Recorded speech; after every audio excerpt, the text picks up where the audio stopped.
soon after we take the green flag, he will clinch this, as well as the Arca Menards East Championship, where he's won 4 of the 6 races so far this year. He's had an incredible season, and I think it's going to continue tonight. Yes, he definitely. What is up, motherfuckers and party people?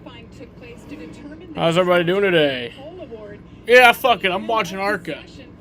I don't watch Arca, but I am tonight. Sammy Smith. Big surprise. It's on the pole, right? This is actually the same car that dominated this race last year with Ty Gibbs driving. And you see to the outside in the 81, Brandon Jones, his teammate. He'll be another tough one tonight. So as you see the cars roll off, we'll check in and see the Sioux Chief Showdown Championship starting grid. And as we do that, let's check in with our pit reporters for tonight. Here's Josh Sims and Kate Osborne. Hey, Kate.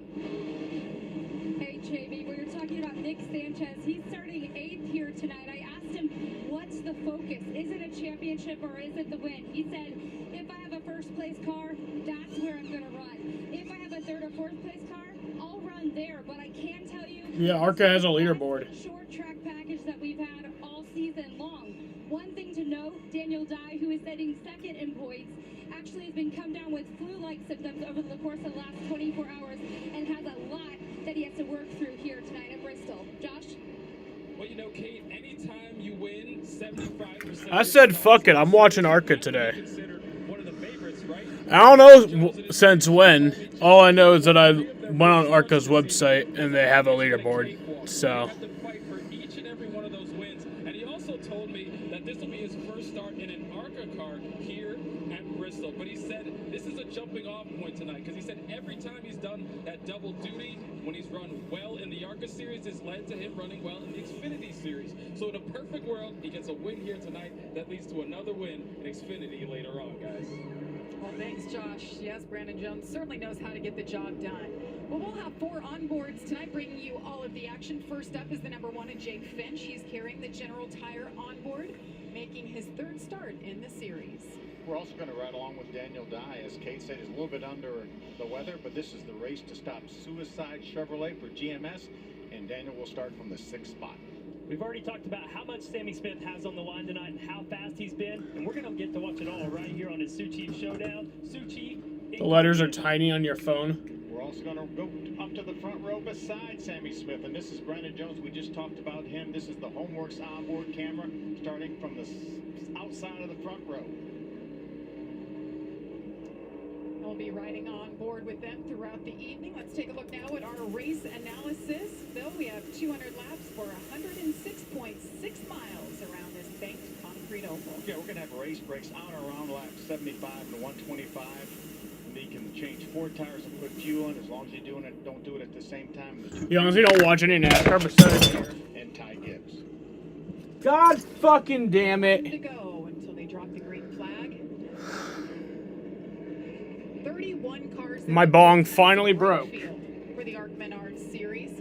You have some from the West series, some from the East, and of course we have our regulars from the National. My bong finally broke. Brandon Jones right there hopes to upset the field once again. He's already done it 3 times this year. Winning percentage, I believe, is at 1.5 for that 81. I would take that win percentage, wouldn't you? Yeah, absolutely. Sounds like Kyle Busch-esque in the Truck Series, all the winning that he has done. The last great Coliseum, you see it there, side by side. Sammy Smith takes the green flag, and we're racing. Green flag.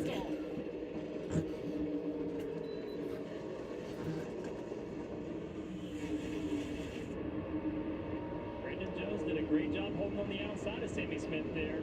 You're pissed? I'm not that pissed. Just slightly annoyed. Sammy Smith got to the left rear quarter panel of Brandon Jones. Remember now, the trucks just came off the racetrack with a Goodyear rubber for practice qualifying. These Arca Menards cars are on General tires. Makes a big difference when you have a different rubber down. You practice, you get your car dialed in. A new rubber gets on the racetrack and balance changes quick. This traction compound that's on the bottom of the track does create a lot of grip, but you're right, Phil, you get new rubber on it and things change. And they were on the track just a couple of hours ago, but things have Where did my changed. rowdy energy go that I Down. spilled? You see in the corners how dark it is on the bottom. Traction compound was There it laid is. down earlier this afternoon. I'm not drinking it anymore. It's like warm. I don't want to throw it away though, because there's still some liquid in there. For a moment of Jesse Love. Let's look back at what happened between the teammates here.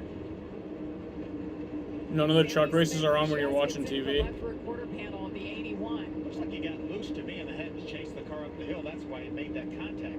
Yeah, and Brandon Jones definitely was cheating down. There's a lot of marbles at the top of this racetrack, and what I mean by that is as the tires wear, that debris kind of builds up on the top of the racetrack. You got to be really careful on corner exits, so that's why you see Brandon Jones kind of hold it down a little bit, and then Sammy Smith's front end gets a little light, gets a little loose off, and then makes some contact there. So I think Sammy Smith just locked up the Arca championship because I think all he had to do was start the race. I know. Whoa, guys. Too soon for that. Let's make this last to the end so we get that nose-to-nose burnout like we had last year between Ty Gibbs and Sammy Smith when they both had something to celebrate. Oh yeah, Arca don't got stages, so we're just going straight through to the end. But he's only led 65 laps so far. This is kind of a new scenario for him leading laps. Right along with Jake Finch. This is Darrell Tire on board. Jake's son of my good buddy James Finch down in Panama City. Chad Ochocinco. Who the hell is that? But he sent Rihanna nudes. That's funny. Your buddy James might have a cup team again one day. Absolutely. I'd love to see it. I was thinking the same thing when you look at what his father's cup team did. He has one win, and it was with Brad Keselowski at Talladega. What an exciting day that was. And now here he is watching his son race in the Arca Menard Series. It's even wild for me to see that paint scheme on the racetrack as we see some more battles going on already, some lap traffic having to navigate that, moving up into that untreated racetrack, which can be pretty slick. We saw the 20 there. That's Jesse Love behind the wheel. This is the team that went to victory lane just last week at Kansas Speedway with Corey Heim. But they're obviously, they want to win the race tonight, but also they're trying to go for the Suchi Championship as well. They came in 26 points behind Sammy Smith. We got a battle for the lead right here as Sammy Smith goes to the inside, and he gets it from Brandon Jones. Brandon just slipped up out of the traction compound for just a moment. Only took one corner. Oh, trouble! Amber Balkan. Tony Bryger on the 25 car as well. Those two seem to qualify. The 25 car. I don't know who pretty much anyone is. I know some people.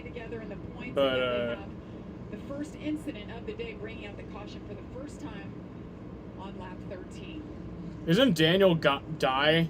Daniel Dye, isn't he the guy who like punched someone in the dick or something? What happened between the two? You see the 30. The guy who's running in 7th. Didn't he like punch someone in the dick? Tony Breininger didn't have anywhere to go. Yeah, nowhere to go for Tony Breininger. Now, Amber may have had some help from somebody. Looks like she had some help right there.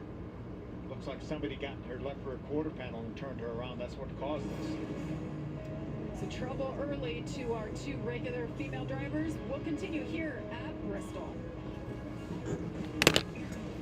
What the shit after break? Ultimate home improvement store. Family owned since 1958, Menards is the one-stop shop where you always save big money. Get the Midwest's best selection nationwide when you shop online at Menards.com. We make it easy to complete your projects around the house, big or small. From hardware to plumbing or paint to appliances, we carry it all. Visit Menards.com today to save big money at Menards. You always knew Dawn dishwashing liquid was tough on greasy dishes. But did you know Dawn is tough on dirt and grease in the garage and workshop? Dawn powers away dirt and grime on tires and wheels. Degreases tools and parts. Removes stubborn grease and oil stains on clothes. Plus, Dawn is gentle on painted surfaces and gentle on your hands. Tony Breininger is finally a Victoria's Secret model. That's kind of funny. Make sure you have hot water when you want it. With Menards' huge selection of Richmond water heaters. With high-efficiency tank and tankless options to choose from, you'll find the perfect fit for your family to keep energy costs low for years to come. Richmond water heaters work hard behind the scenes, so you can focus on what matters most. Save big money on Richmond water heaters right now at Menards. Save big money at Menards. Shannon Green is the new host of Fox News Sunday. I've had this front row seat to history for the last 15 years. Now, a proud Sunday morning tradition continues. Don't miss Shannon Green as she hosts Fox News Sunday. 6th-ranked Oklahoma battles Nebraska in the big noon Saturday showdown. Then BYU takes on Oregon, and 3rd-ranked Ohio State battles Toledo. kicks off Saturday at noon Eastern on Fox. DWITom.com stands for a number of things. DWITom.com stands for defense of your rights. DWITom.com stands for focus in one area of the law. DWITom.com stands for a team of lawyers that are dedicated to helping you when you're charged with the law. DWITom.com stands for all these things. I'm Tom and Ed, and now I'm DWITom.com.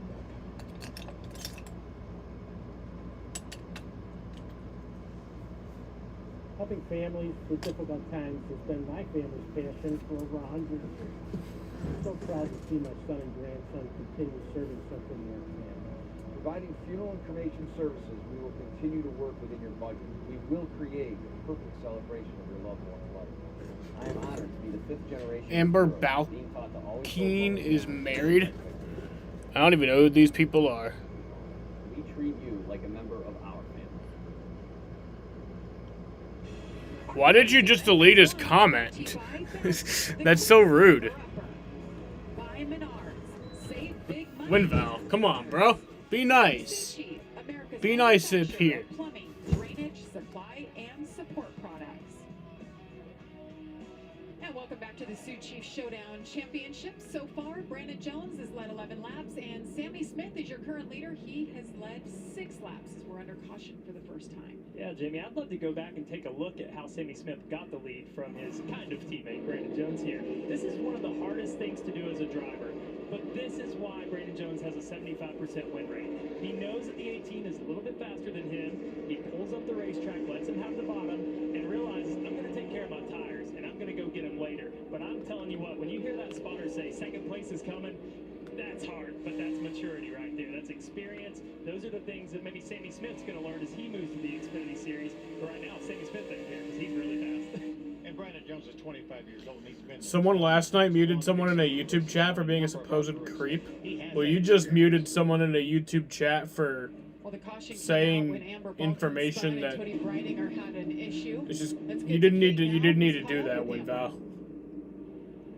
Yeah, Amber right now is trying to figure out what exactly happened. She is out of the race. From your point of view, what do you know? I mean, I thought we had a pretty good run going. I think we were like just outside the top 10, making good laps, and just got punted out of the way.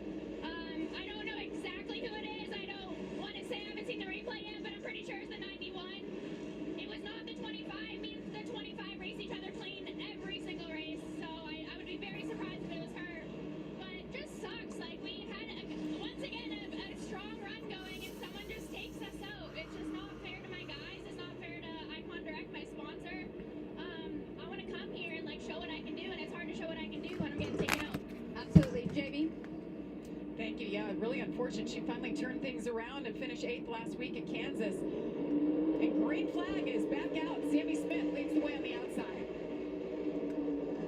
Interesting lane choice there, Phil. Yeah, might have been a little teamwork there as well for Brandon Jones to start on the inside and then leave enough room for Sammy to pull back down below him. Jesse Love in the 20 on the outside, making some ground up, but Taylor Gray in the 17 on the inside. And they blocked the wrong person. Oh my god. Running in the 7th spot right now. You can see Connor Mosak, the 23, right in front of him. How many laps at each truck stage? Well, let's see. Grabs that 10th spot. Let's see. Seeing a lot of patience right now, Jamie, which is really good for these drivers to recognize. 55 for the first stage, 55 for the second stage, and then the final 90 laps is the third stage. Making good decisions. And here we've got another battle. So 55, stage 2 ends lap 110. Still trying to battle and hold his spot and find a gap to get in, and he does right in front of Connor Bozak. Yeah, good move by Raja Perez to grab that 4th spot. Raja, one of the drivers doing double duty. Doing a nice job in that truck, in the 7 truck for Spire Motorsports. We talked about patience, and we showed Nick Sanchez and the 2 Raja Caruth in the 6th. They're 2 of the drivers who raced here last year, so they have a little bit of experience. So maybe you learn patience, you see how this race goes and how it ends when you need to pick it up a little bit. And obviously Nick Sanchez, he has a lot on the line here. Yeah, both of those drivers well up into the top 10 last year.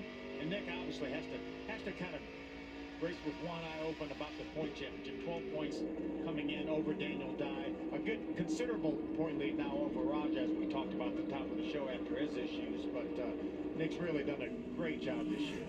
And Raja Karuth running fourth right now. He's had a lot of seat time so far today, Kate. Your Piz Tony Crash, do you like her as a person? I think she's beautiful. They said he was free in qualifying, but they ended up the practice early because the car felt that good. There is a lot of confidence with Raja.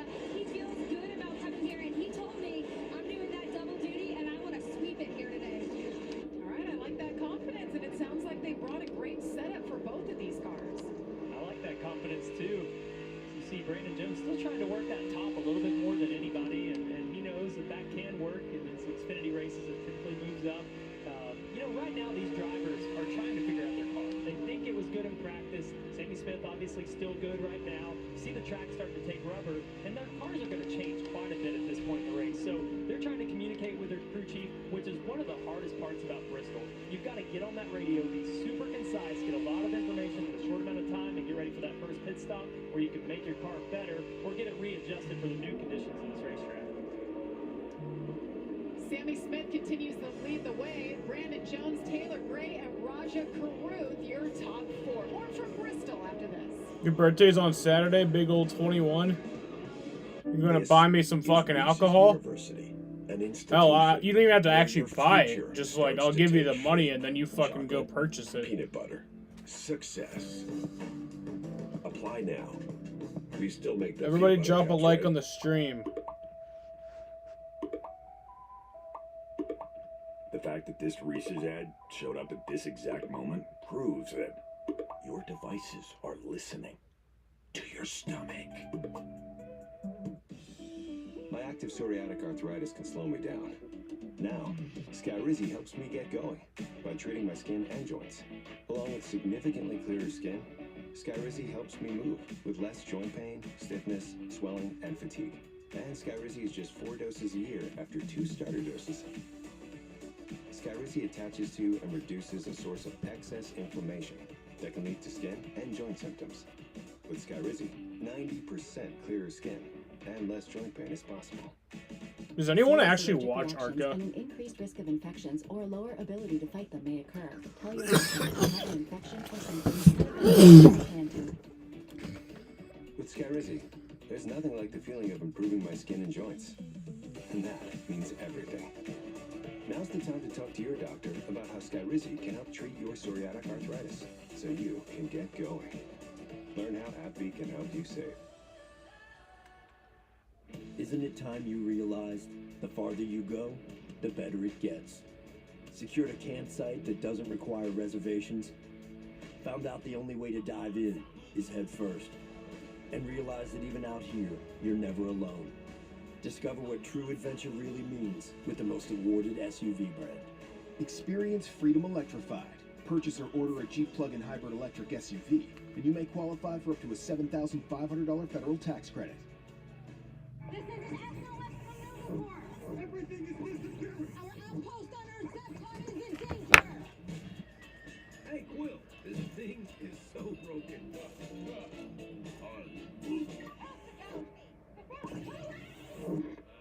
Quill, you seeing this?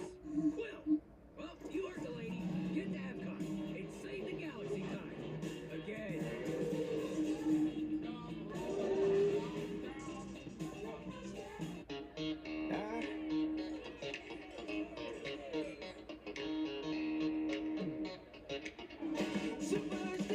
Ain't the way.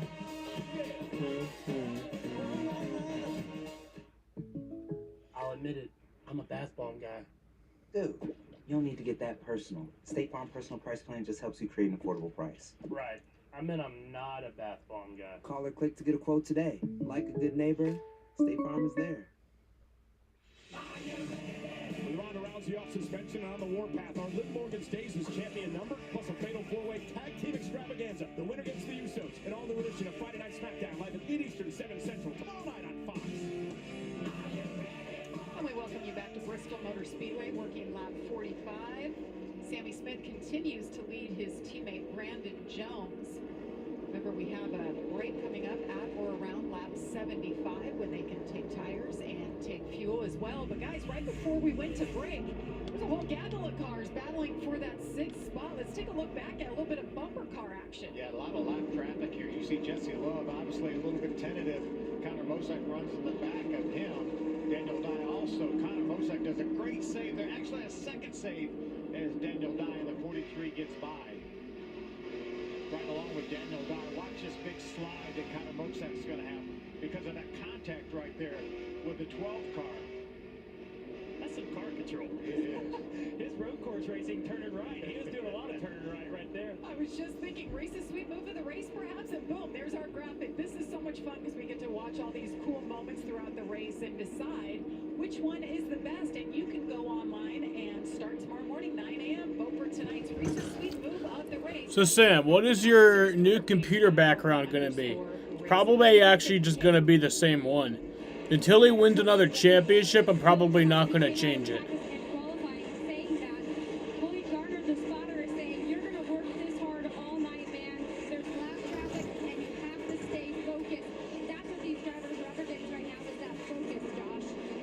Yeah, and speaking of focus, Sammy Smith had to refocus after losing the lead off the top of the race. He said he just fired off too free, but he got his focus back, was able to get back around Brandon Jones, and now the biggest battle for him is just getting around this lap traffic, guys. A lot of lap traffic as we've been seeing right now. It's clear sailing, but Sammy Smith continues to lead here. As you see, Brandon Jones closing that gap. Closing fast, and what they're talking about, Bristol is a rhythm track. It's almost like clockwork. You just lift, get back to the gas, lift, get back to the gas, and as soon as you catch lap traffic, that rhythm gets all messed up. You don't know which foot's supposed to be dancing, which one's supposed to be going, and so it makes you get off, and next thing you know, your balance changes. He talked about starting too free. I don't know about you, Phil, but if I start too free at Bristol, I'm worried because it frees up every time I've ever raced there. I get looser and looser. What's up, Daniel? That's what the 18's struggling with now as Brandon Jones closes that. Boring as fuck? What's boring as fuck? You don't have to do it 200 times because there's 200 laps. You have to do it 400 times because you do the same thing on each straightaway and corner twice a lap. That's right. At night, you can almost drive in your sleep. You keep hearing the engine noises over and over again, and it'll replay in these drivers' heads for the next 3 days. That's Ron Vandermeyer Jr. in the 44 that was to the inside of Brandon Jones as they go put him a lap down. My background choosing? Ron was in the 15th spot. So we've lapped all the way up to 15th. Still heavy traffic. There's Mason Diaz, the 3 car right there. Connor Mosak with a lap car. Ron Arns, the 95. Connor Mosak, he has had his hands full in that 23. He loves Reese's, doesn't he? He's trying to get all the sweet moves. Here's the deal over here. He knows how it works. I tell you, this first run is going to be the most difficult probably for a lot of these drivers. Whatever your balance is with a green racetrack when there's no rubber down, it just amplifies it. It gets worse and worse and worse. And so once this rubber lays down, you can already see it moving up an extra lane. The bottom's really black from that traction compound they put down, but that second groove is in. What if Kyle wins the Daytona 5? Oh, trouble! One after another. It starts with the 06. Jesus. That's AJ Moyer, and the 55 gets into him. That's Connor Jones. Connor Jones. Damage there. Yeah, Who the hell is that? Not the youngest driver in the field, only 16 years old. Driving for the Venturinis. Had a 5th place finish. Yeah, that car all fucked up. Looks like a carpenter bee trying to get inside that thing. Exactly what happened here. See, the 06 was inside. Looked like maybe the 95 car that we were talking about, Arns. And the 55 of Connor Jones just came in. No, RCR is making the 3rd team. Trevor seeing that accident. Spotter said, hey, trouble in front of you. Maybe hit the brakes a little bit too hard. Yeah, there's damage to the front. Will I ever go to Talladega? Someday. But honestly, my priority first is Daytona. Like, I want to go to Daytona before Talladega. And honestly, I don't think I really want to go to Talladega until they add lights there. I have moderate to severe ulcerative colitis, so I'm taking Zeposia, a once daily pill, because I won't let UC stop me from being me. Zeposia can help people with UC achieve and maintain remission. And it's the first and only S1P receptor modulator approved for UC. Don't take Saposia if you've had a heart attack, chest pain, stroke or mini stroke, heart failure in the last 6 months, irregular or abnormal heartbeat, if you have untreated sleep apnea, or take MAOIs. Saposia may cause serious side effects, including infections that can be life-threatening, Arca breaks. slow heart rate, liver or breathing problems, increased blood pressure, macular edema, swelling and narrowing of the brain's blood vessels, and increased risk of PML, a rare brain infection that usually leads to death or severe disability. Digga until I'm 85 will not have fucking lights, Sam. Well, they need to. For doing you. Even though you've been to Florida? How do you know I've been to Florida? How did you know that? I mean, I have once, but like, how did you know that?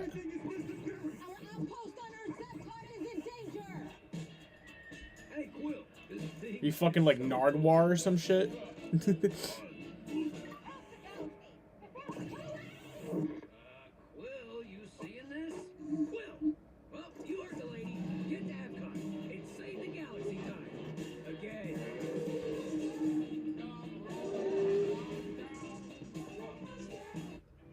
She was supposed to be the one.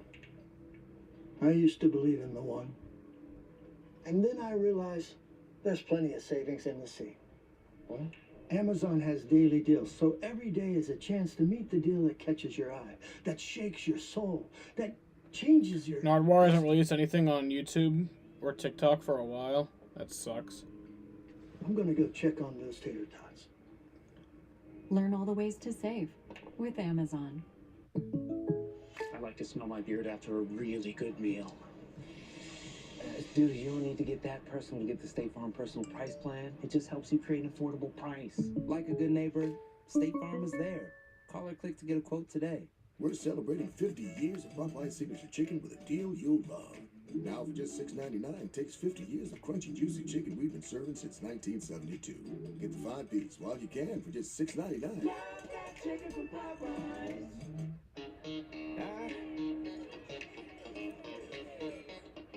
Rafa, how'd you know that?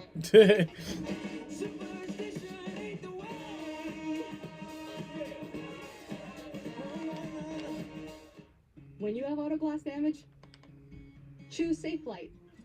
We can come to you and replace your windshield. Here you go. Wow, thank you. Bye, bye. Don't wait. Schedule now. Safe Light Repair, Safe Light Replace. Arca Racing on FS1 is brought to you by Richmond Water Heaters, the water heater experts, available at Menards. And by General Tire, #GT delivers. Actually, I think I know how he knows that. Beautiful. I think in a vlog recently, yeah, it was like recently in a vlog, I posted something that was like, every state that I've taken a shit in.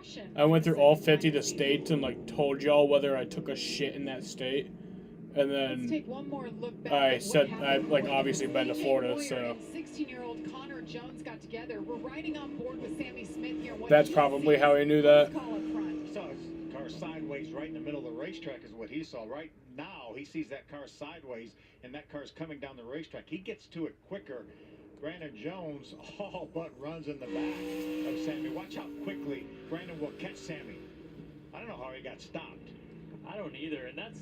Did I shit in North Carolina? Bro, I took a shit at the fucking, like, top bathroom at the very top level of fucking Charlotte Motor Speedway. It was like, there's like a bathroom very up high, and I've taken a shit there. Yeah, Rafa knew that. Because it looked like Brandon Jones was in the corner as hard as he could get in the corner. Then all of a sudden, you got to slam on the brakes to avoid hitting your teammate. Well, there's a lot on the line. Can you imagine if he wrecked his teammate, Sammy Smith, and he's out? He's trying to wrap up a championship tonight. The Arca Menards East title and the Sioux Chief Championship. So a lot on the line. Good heads up driving by them. And they start side by side once again. Sammy Smith chooses the outside.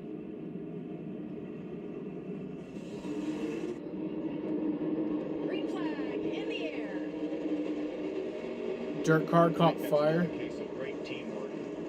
Brandon Jones allowing Sammy Smith to get down in front of him. Well, I'm not sure they will stay that the same for the rest of the race, Trevor, but it is for now anyway. No, especially if that fourth place driver, Rajat Ruth, is able to hold on the outside, which it looks like Brandon Jones is a little too strong. See what Taylor Gray can do with Rajat Ruth here. How about Raja moving up and making it work for him? You know, that's typically not a lane choice that they can run in here because it just doesn't come in time. This is such a short race. Now Raja, good car, a lot of confidence. He's on the move right now at 4. Good battle back here. Top 5. Daniel Dye has that 5th spot. Jesse Love, the 20 and 6th.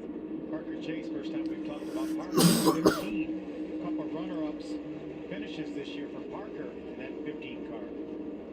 Daniel Dye running in the 5th spot. What are they saying, Kate? They're telling him that he's doing really well across the whole track, but he's struggling in the middle point. They said he needs to work smarter, not harder, especially as it comes to lap traffic. Daniel Dye said he has absolutely Oh, the 48's around. at this point in time. Jamie. Thank you, Kate. So what happened is the car caught fire right after flipping. Of Brad Smith, he's gotten into the inside wall. We've completed 70 laps. I have to believe that the Arca officials will probably say, call this that first break that was going to be on or around lap 75. I would think this would probably qualify as that. And we have breaks in this development series so they can bring them down pit road. They take their time. There's no competitive advantage. They'll have 5 minutes to complete the work. They can add fuel and tires, not at the same time, but they can get it all done in one pit stop. So we'll see if this is going to be that break. And we're being told right now this will be the first break. So they can opt to pit or they can stay out. What do you guys say? I think we Oh, can- they I have may want to stay brakes? out That's later, so but I want to pit stupid. now and get 4 tires. Yeah, definitely. They can make it on fuel from here. I would take tires here, get ready, make it that last 125. And you saw what happened to Brad Smith. He is on pit road. We'll have some pit stops coming up after the break. Stay with us.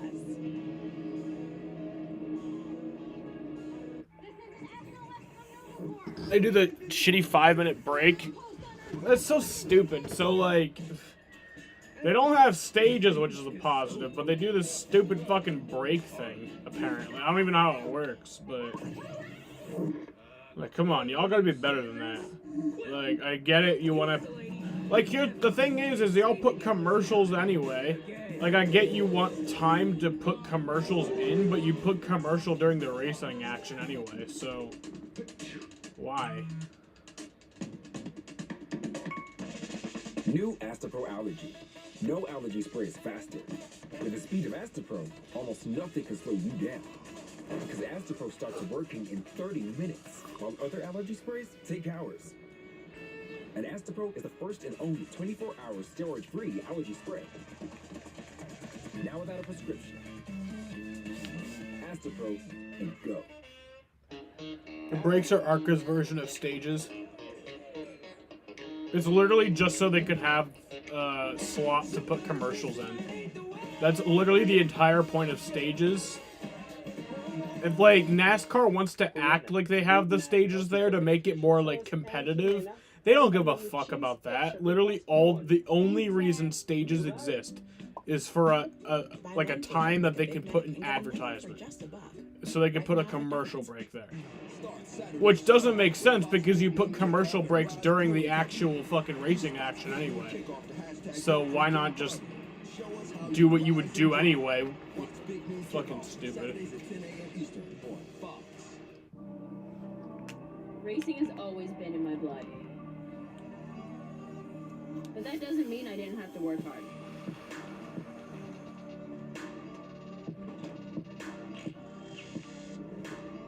Or that we couldn't have a little fun. And a lot of fun to have. No matter the terrain or the vehicle. For whatever I do, General Tire delivers. Suchi. PowerPack's tube and fittings are perfect for a variety of do-it-yourself projects. With PowerPack's tube and fittings, you can connect to any plumbing system. Whether you're replacing a water heater, adding a utility sink, or tackling bigger jobs, you can rely on PowerPack's tube and fittings. PowerPack's tube is made in America and available in a variety of sizes. Visit Menards or Menards.com to find a full line of Suchi products for your next plumbing project. Save big money at Menards. Bristol's definitely a bucket list venue. Yeah, for back me. then, I'm really back in like excited to 2017, they race didn't here, have the but brakes. If I had to choose A different venue, I would say the Chase Center in San Francisco where the Warriors play. I'd say my bucket list sports venue to go to would probably be the new Raiders Stadium in Vegas. I hear it's cool, and you know, since it's just built, it's all modern, and I love modern. Probably the Tour de France. I enjoy riding road bikes. I think they do a something where you can ride before. They happened in 2019. I don't know. I didn't even know that they did them. Well, I knew that they do them, but I just totally forgot that they did them. So the closest stadium to Winnipeg for NFL. But I think they do them when there's like a caution. Like they don't have like a scheduled break. They just do it when a caution happens. A big wave surfing competition. I grew up a big basketball fan, and I played a little bit. So Madison Square Garden and the Staples Center. Going to a Super Bowl or college football national championship game would be pretty cool. I'm a big Miami Dolphins fan and University of Miami football fan. You know, the World Cup's in Qatar this year, so I think that'd be really, really cool to see the finals game. Fans around the world will get really hyped up for it. And we welcome you back. There are a lot of good options there. I really liked it. You know, I have to say Bristol Motor Speedway is definitely one of those awesome sporting venues. Right, Josh? Do you agree? Oh, gotta love it. Plenty of action down here as you see the teams going to work, trying to improve the car. So let's start with the 81 of Brandon Jones. And he said he's getting loose on entry. And his big thing, he's been trying to track down Sammy Smith in that 18. And he told his team, he's like, I'm able to get back to the gas better than the 18, but he's able to hold the bottom a little bit better. So they're going to try and help him out on entry. As we move to the 18 of Sammy Smith, started out really good with the car, but he said as it got cooler out and you could feel the temperature drop, he said he got tighter and tighter, and it got much worse towards the end of that run. So they're going to try and help him out as they gave him 4 tires and fuel as well, guys. Thank you, Josh. 127 laps to go here at Bristol Motor Speedway. You're watching the Arca Series. And it's crypto.com, or yeah. Y'all come back from commercial break for like a minute just to go back. I hate corporate America. By treating my skin and joints. Along with significantly clearer skin, Skyrizi helps me move with less joint pain, stiffness, swelling, and fatigue. And Skyrizi is just 4 doses a year after 2 starter doses. Skyrizi attaches to and reduces a source of excess inflammation that can lead to skin and joint symptoms.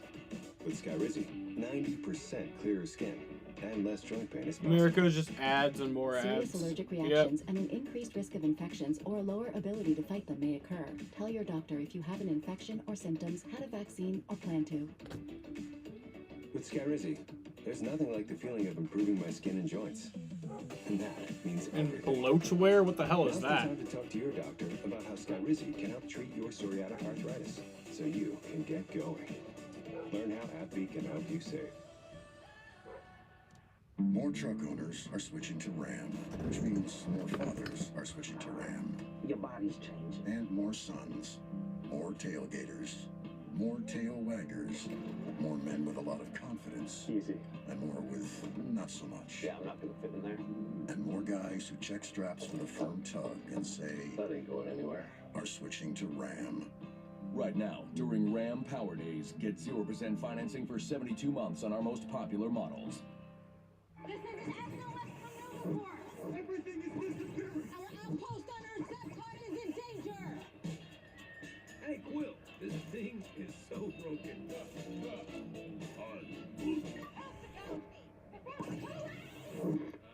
Quill, you seeing this? Quill! Well, you heard the lady. Get to Epcot. It's Save the Galaxy time. Again.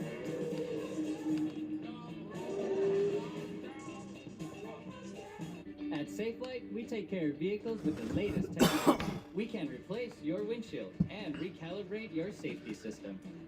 And they recycled my old glass. Don't wait. Schedule today. Bloatware. How does Computer Popeye's related. chicken sandwich get so crunchy, juicy, and tasty? BRB gonna go We make shit. everything with love. Make your taste buds dance for $4.49. Oh, honey, look. It's Burger Craft Soda. Oh, boy, can we?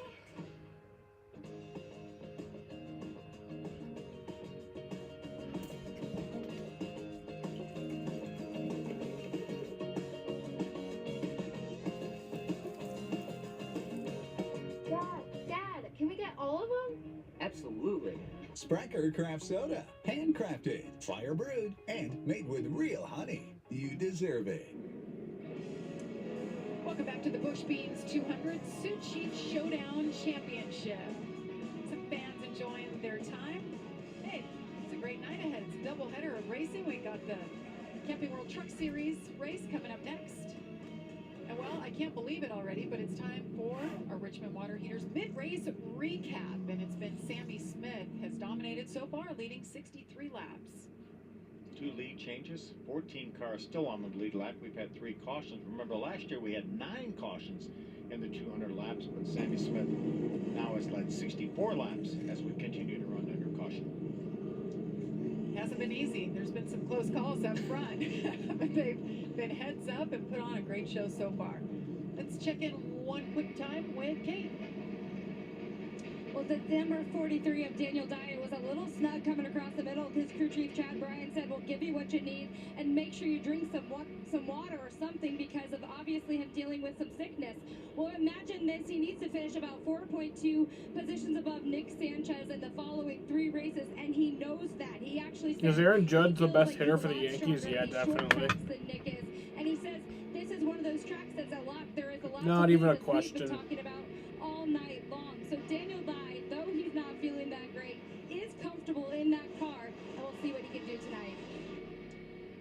Well, as it's shown right now, Daniel Dye still second in the points, just 8 points out of the lead from the 2 of Nick Sanchez. Earlier we heard his crew chief and spotter telling him, work smarter, not harder. What does that even mean in Bristol, right? Yeah, right. For me, what that means is getting to the gas early. We heard Brandon Jones saying, I could get to the gas earlier than the 18 car. It's so easy to overdrive the entry of this corner, and that seems like where to make speed. But the smart thing to do is to back that corner up, don't overcharge it, don't overwork it, and get back to the gas sooner. So Daniel Dye looks like he's doing a good job of that as he's worked his way through the field today. Sammy Smith in the 18 on the outside. All right, back green. Brandon Jones on the inside in the 81. Green flag in the air once again. And Roger Carruth right behind the 18. He's been on a roll. These restarts been really good for him in that 6 car. Yeah, Brandon Jones knows he can't mess around too long trying to let Sammy Smith get in front of him, or Roger will be right there. Firing off on low tire pressure here, you have to be really careful not to get on that splitter, get on the nose piece as you sail it off into the corner. So you'll see right there, Daniel Dye getting really loose, sliding up the racetrack. And Jesse Love lost a spot to Parker Chase in the 15 as well. Just like that, a pit stop can change everything. Rajah Carruth moving Taylor Gray up the racetrack. Big save by Taylor Gray. Wow, battle for third right there as Rajah Carruth takes it. He's in third now. A couple of double duty drivers this weekend. 7 different drivers running here, and obviously trucks or the Xfinity Series race tomorrow evening. And Taylor Gray's one of those guys. His car looked really strong in that first part, but he got a little tight as he got up to Brandon Jones, and now looks really free to me, Phil. Probably make some adjustments. You see right here, Roger moves to the inside. Maybe a slight bit of contact. That might have helped that 17 get a little bit sideways, and Roger takes advantage of it. Parker chasing that 15. Looks like they've made that car a little bit better. It's just getting better as it gets later in the evening. You see him there in the top of your screen, that blue and white number 15. Parker finished second at Daytona and Mid-Ohio this season, still looking for that first win. Not really known as a short track racer. I don't think he did a whole lot of short track racing. Mostly road racing is his background, but he's really having a nice run here.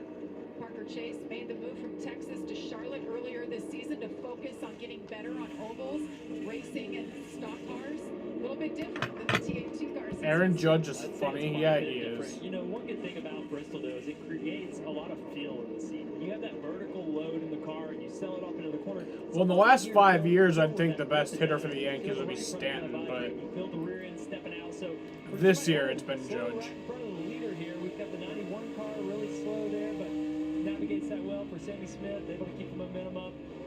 But back to Parker Chase with that freeness, we can really sense that, and I think that's helping him here at Bristol. Things happen so quickly here. Like you just said, Trevor, you're in the middle of talking, and boom, you've got a lapper that just comes up so quickly. That was the 91 of Justin Carroll that our leader just got around.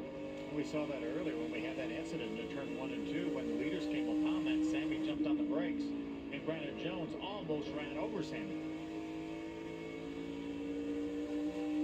I don't know how Mark McFarland, the crew chief for Sammy Smith in the 18, how he does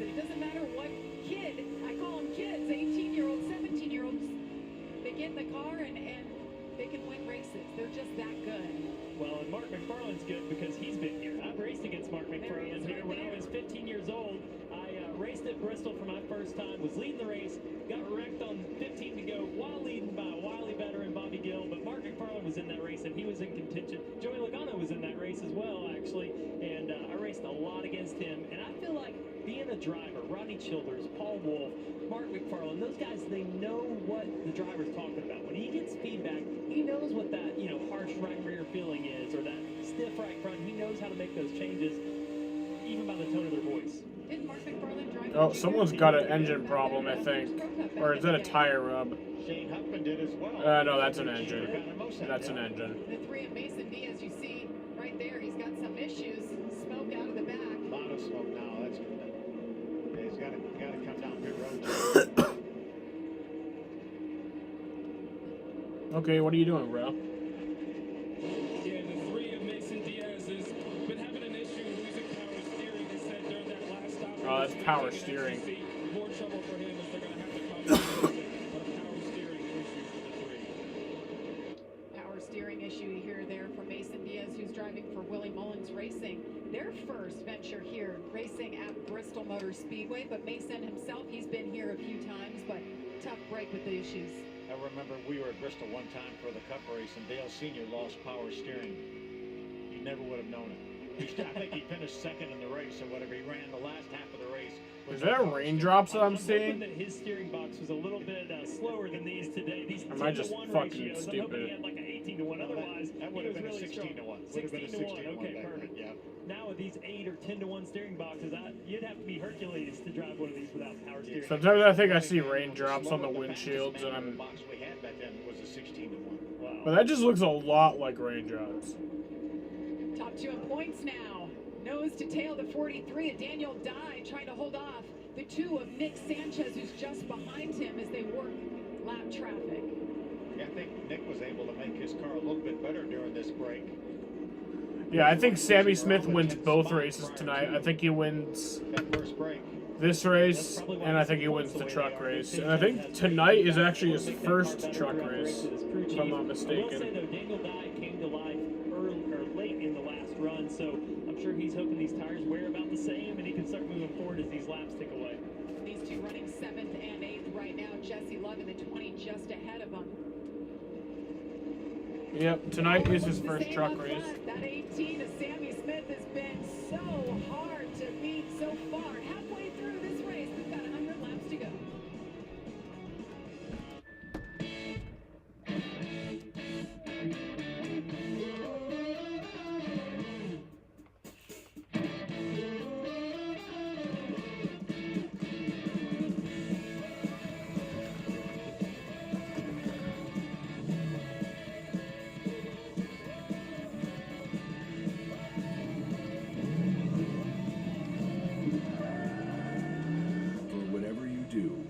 Tire delivers. Menards is the Midwest's ultimate home improvement store. Caution. Family owned since 1958, Menards I don't know is the why. one-stop shop where you always save big money. Get the Midwest's best selection nationwide when you shop online at menards.com. We make it easy to complete your projects around the house, big or small. From hardware to plumbing or paint to appliances, we carry it all. Visit menards.com today to save big money at Menards. Save big money at Menards. Tom Brady, you can never bet against him. When does age ultimately catch up to him? I feel like the Saints are loaded, They've had Tom Brady's number. and they could be a real surprise to me. The NFL, Sunday on Fox.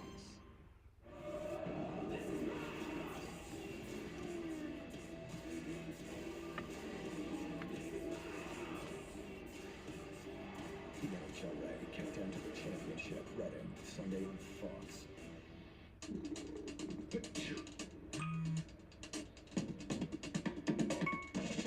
New Astapro Allergy. No allergy spray is faster.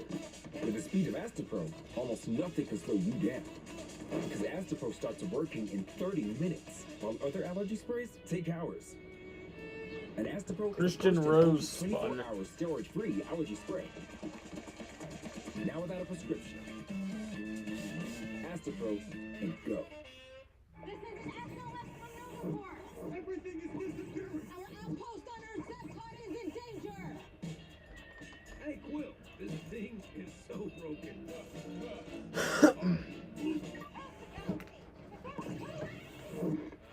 Will, you seeing this? Will! Well, you heard the lady. Get to Epcot. It's Save the Galaxy time. Again.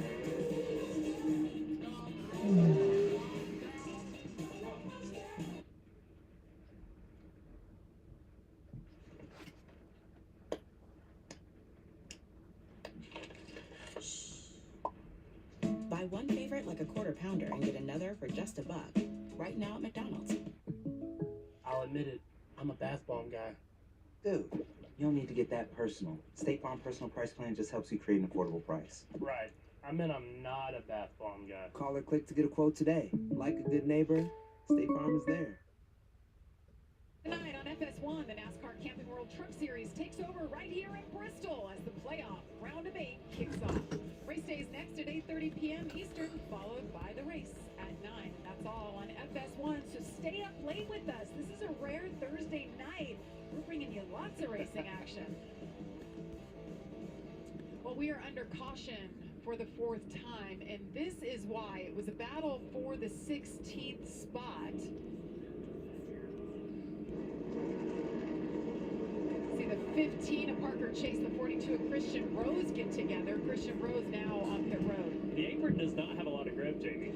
I don't think that was going to work out too well. You lose, I don't know, maybe 20 degrees of banking depth. Yeah, exactly, yeah. From 24 to hardly anything. Right. Let's get an update on the 17 on Taylor Gray. Here's Josh. Yeah, and Taylor Gray is pretty puzzled right now. He said he was too tight at the start of the race. They made an adjustment to free him up. Now too free. So he said, I don't know, guys. I don't know what I need. I just know I can't catch the cars in front of me, and I'm struggling in lap traffic. So they're going to try and make another adjustment next time to help him out. Kate?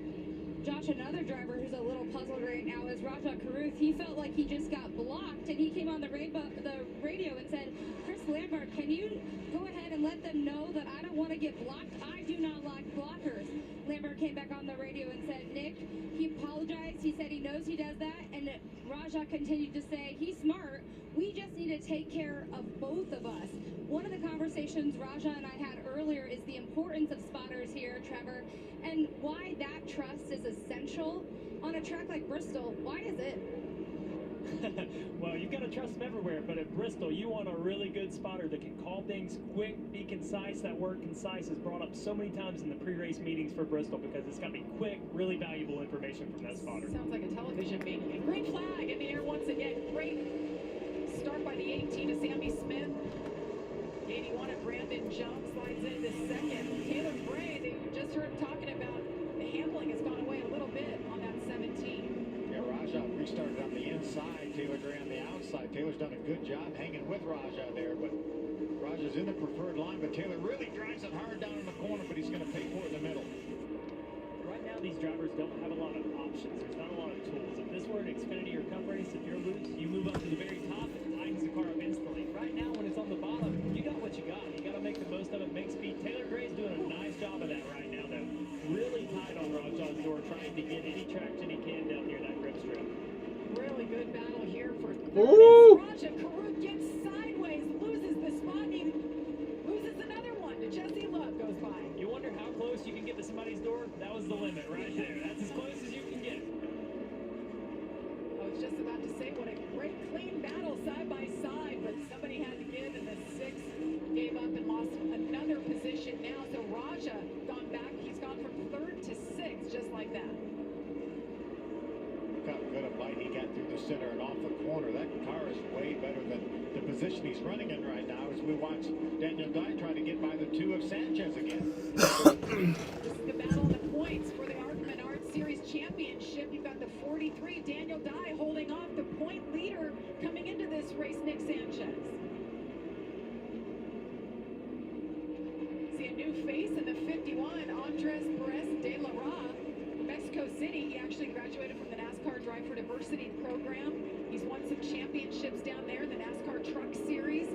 So he's going to make a few starts here for David Gilliland Racing. Yeah, more, Kate? Yeah, he's one of those drivers that knows that patience is going to pay off for him. He said this entire thing is a learning curve. Having won the championship for the challenge class in Mexico, he feels he's ready to race here and wants to race here. But man, he said earlier today, this is a whole different learning curve than anything else that he's ever been in. I can only imagine. Well, he's going to get 2 more shots at it too. The bull ring at Vegas, and then he'll be at the championship race for the West in Phoenix. I don't know if I'm more impressed by his performance or your pronunciation. That was really clean, Jamie. That was a good job. But we're watching this battle here again, and now we've got 4 cars in this battle. Raja Karuth had just said, I don't like blockers. Well, guess what? I've seen him get blocked about 3 laps in a row by this 15-car partner chase in front of him. So I'm going to be watching the front bumper of that number 6. We watched Daniel Dye battle right here with Jesse Love.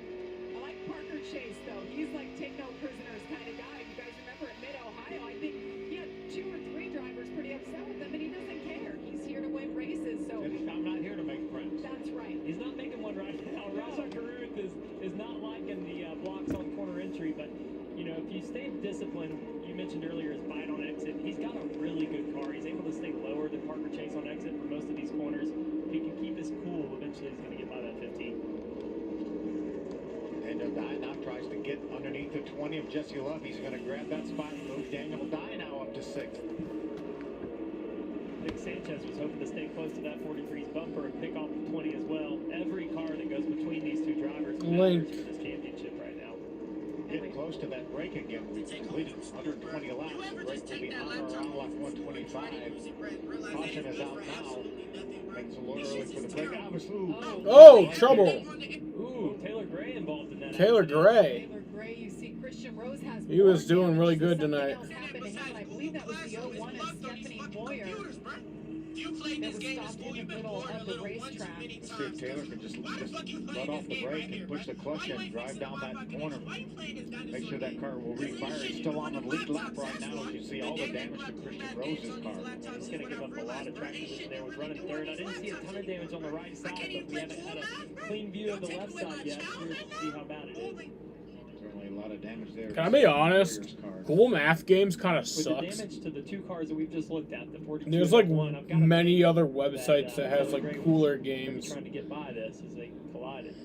See Look what at the very happens top here. of your screen. It's kind of odd. Taylor Gray spun out separately from the 2 cars behind He him. really did, yeah. Well, Josh had reported the 17's handling had gone away. We saw him getting Is there loose. something on that windshield, Trevor?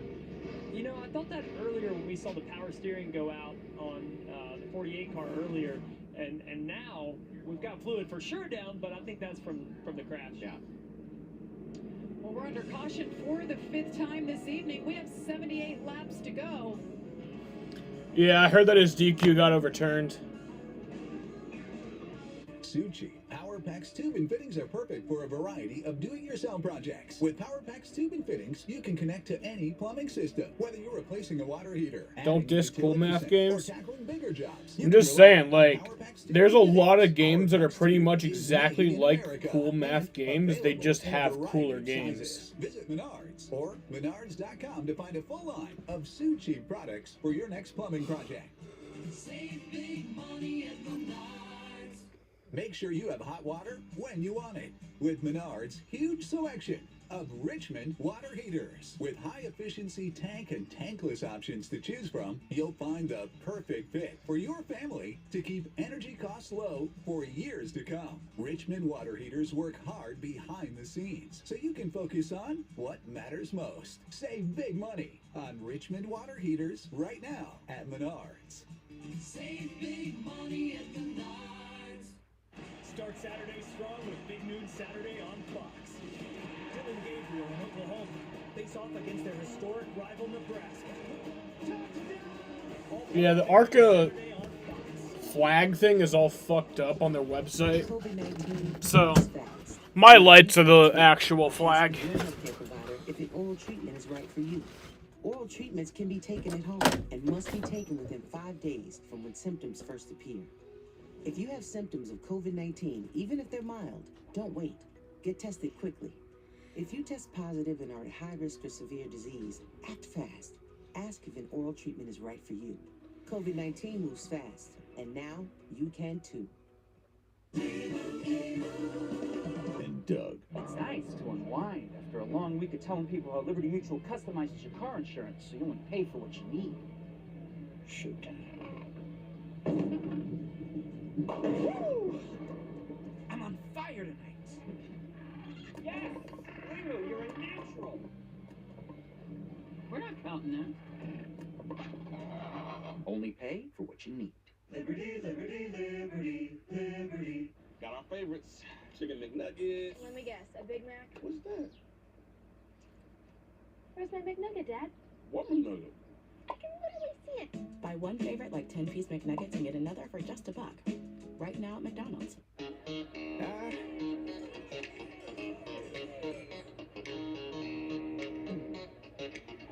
Superstition ain't the way.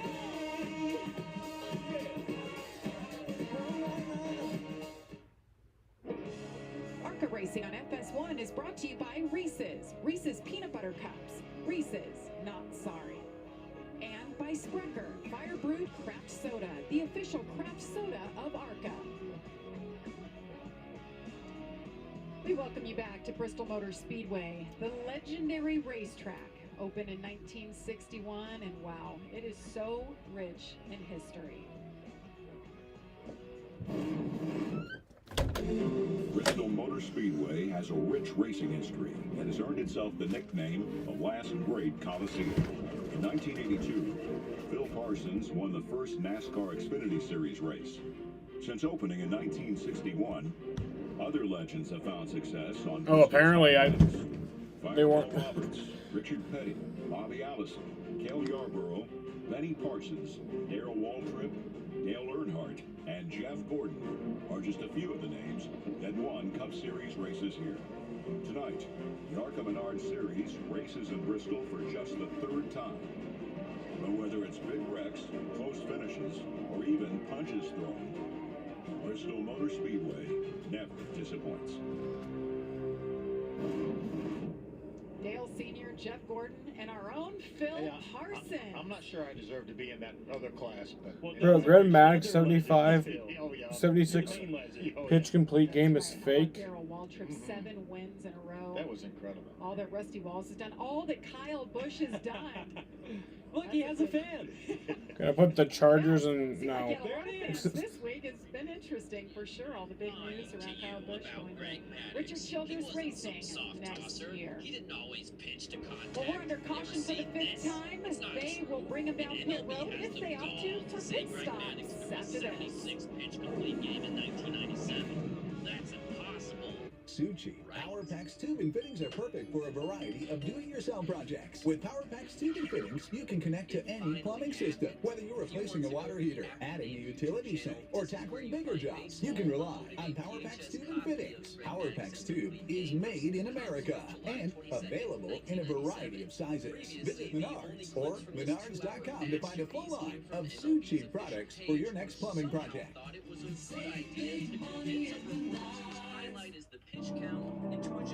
Racing has always been in my blood. But that doesn't mean I didn't have to work hard.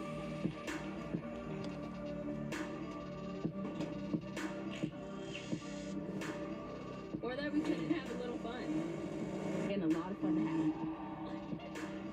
No matter the terrain or the vehicle.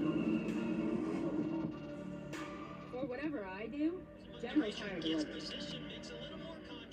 Suchi. PowerPack's tube and fittings are perfect for a variety of do-it-yourself projects. With PowerPack's tube and fittings, you can connect to any plumbing system. Whether you're replacing a water heater, adding a utility sink, or tackling bigger jobs, you can rely on PowerPack's tube and fittings. PowerPack's tube is made in America and available in a variety of sizes. Visit Menards or Menards.com to find a full line of Suchi products for your next plumbing project.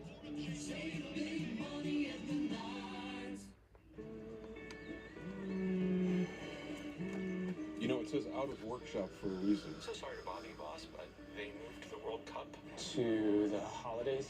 Wait, like the actual World Cup? It's a big deal. Yeah, but that's my time to shine. Get Blitzen on the phone. I gotta get back up there right now. I gotta go. 10 drivers in, 1 driver out. Only one's left standing in the end.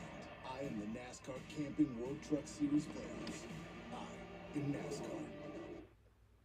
Are you going higher or lower? With Underdog Fantasy's Pick'em game, that's the only choice you have to make. It's easy, it's fun, and it's the best way to put more sweat in watching your favorite team. Go to UnderdogFantasy.com to get started. Busted? Original Gorilla Glue, of course. Works indoor, works outdoor. It's weatherproof, it's waterproof. It's versatile, and incredibly strong. For the toughest jobs on planet Earth. I just couldn't stay in shape like I used to. But luckily, I found Nugenics. By the way, Sam, Madden is dead. What do you mean Madden is dead? To get a complimentary bottle, text rank to 369-369. Are you going higher or lower? With Underdog Fantasy's Pick'em game, that's the You think Greg only had 76 pitches in that game? Probably. I believe it. I didn't watch the whole video, though. And welcome back to Bristol Motor Speedway. Pit stops. I mean, if there's video footage of it, then how can you really deny it? Showdown champion and the 2022 Arca Menard Series East champion is that man, Sammy Smith. What an amazing season it has been for this young man. He's won 4 times in the East, and there are his stats. What do you think of this kid, Trevor? Well, he's been really impressive. I mean, in the Arca Series, having 4 wins out of 6 races, all of them in the top 5. But then also, you throw him into the Xfinity field, and he's been fast there. So I think he's got a really bright future. You know, has pilot Flying J on the car. He's got some good stuff on his side. Had a great organization, obviously. I like that one pretty good. But, Phil, what do you think about this kid? I think he's done an amazing job. And you talk about domination, the Arca Menards East Series, he's led over 60% of laps in the 6 races that they've run this year. As you mentioned, 4 wins already. That's 2 East Series championships in a row. All right, let's check in on pit stops happening. Josh? Yeah, guys, and things going well for Sammy Smith. His only issue, just a little too tight. They made a track bar and air pressure adjustment, also working to cool him down with the fan as well. Brandon Jones in the 81. He's a little more tight than Sammy Smith, so they're working to free him up as well, as he needs just a little bit more on entry to be able to catch up to the 18, Kate. Parker Chase, who said that he absolutely hated this place last year, is probably a little bit more happy. He said the team is giving him compliments regarding he's good on exit, but remember, do not overdrive the entries. Also, it was said that Parker Chase is fiddling with the beads in the rear, and the team was like, we don't know what you have found, but keep doing that. They're doing the same adjustments as they did before, a little track bar, a little wedge, fuel, and tires. Moving on to the number 6, the team says he's very happy. It's a very neutral place right now, 4 tires and air pressure, but Raja Karuth may be happy with the car, but he is not happy with those out on track. He came back on the radio and says, I feel like I'm being disrespected out here. I feel like I race people clean, and they are not giving that to me in return. Jamie? Focus, Raja. It's all good. It's all good. I know he's getting frustrated out there because his car is so good, but Parker Chase found a little magic button, perhaps. Fiddling with the beads, Kate said. It's got to be the bead blowers. If he's saying the beads, you know, you have fans in the front and rear, and sometimes you can really affect the balance by which fans you have on in the car. It affects downforce, but also which tires are you cooling, and that can really change the way it builds over a run. Well, as if we haven't talked about him enough, and very deservedly so, Sammy Smith is our official Sprecher lap leader of the race. 118 laps led for the 18-year-old in the 18 car. Yeah, that works out well. But I'm going back to Raja Karuth, as we take a look at Mark Jones, who's done such a great job calling these shots for Sammy Smith, as well as Ty Gibbs last year. Get used to the blocking thing. How the fuck do you still have a banner from a game that finished about 10 plus years ago? Every stadium has all of their Super Bowl banners. There's been a change in the guard, and I actually had this conversation with someone yesterday, with a Cup driver right now, of why is it changing so quick? And we've seen more youth come into the sport at a rapid rate than ever before. And, you know, we're in the age of waving at the camera. We're in the age of truck racing and moving through the series a lot faster. And now you don't have those enforcer personalities. You don't have Tony Stewart. You don't have Jimmy Johnson. Those guys out there at the Cup level. You don't do that to me, you know, and they'll pay you back. Now you've got the Ross Chastains and the Kyle Larson Parsons, Tyler Reddick, these aggressive type drivers. Joey Logano. Yeah, and so the Kevin Harvicks of the world are having to adapt to that at the same rate, and they're really being more aggressive over a 500 lap race. You're seeing more aggression in the Cup Series. It's not as much give and take, and that just trickles down, right? And it actually stems from these lower series where you learn to race. If you learn to race aggressive, you're going to carry that all the way through your career as you go up, and that's what we've seen transcend all the way to the Cup Series right now. It's a really good point. I mean, these guys all grow up on iRacing now, and things are just different than reality, right? I mean, why have one that is promoting the upcoming game that finished 10 years ago? Hard to pass. You're taught to knock people out of the way, and you taught to block people to keep them from getting by you. Speaking of aggressive, Truck Series race is always good for a lot of action, a lot of aggressive racing. That's coming up. Race day is next, and the Bristol 200 at 9 p.m. Actually, 4 of our drivers in this race will be competing tonight. Caruth is one of them, Connor Mosack, Honeyman, and we have Taylor Gray. Grant Enfinger wins our first race in the round of 10, right? So he makes it to the next round, and how are we going to reward him? You're last, by the way. You're slotted last in this round. Hey, you did good, but do it again starting here. Well, he's got the momentum, and I think he's going to be just fine here in these playoffs. But I'll tell you what, this is one of the toughest top 8s in the Truck Series I've seen in years. You look at what Christian Eckes did last week, making up points on Carson Hocevar at the very end. Ty Majeski, I mean, he's a contender to win this championship this year. He sits in 6th all the way up through. Zane Smith, John Hunter Nemechek. They're all really strong right now. How about 2 of those guys that are in the top 4 will be starting at the back tonight because of issues? That's going to be fun. That's going to be fun to watch for us, though. Yeah, John Hunter Nemechek with a big hit in the wall during qualifying, so he's in a backup truck. We'll go to the back. It's just like that. Fuck my air conditioner. Crashing in qualifying. That's a hard thing in life of racing. Let's see what happened on pit road. Oh, no. Glad it fell forward. He said, what's going on? Yeah. Why on earth did you let the jack down? And where's the jack stand? He's mad. He's not happy about the jack falling. Kate, what happened there?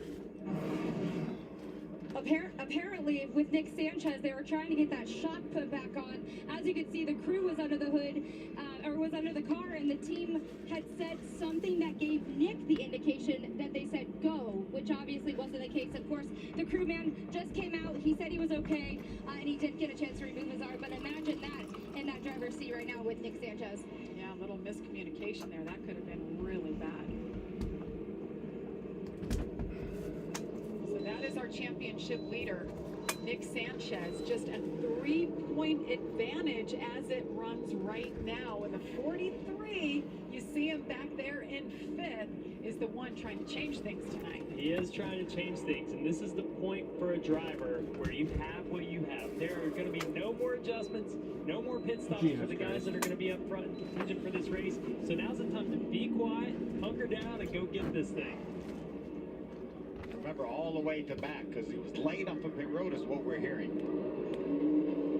And we're green once again.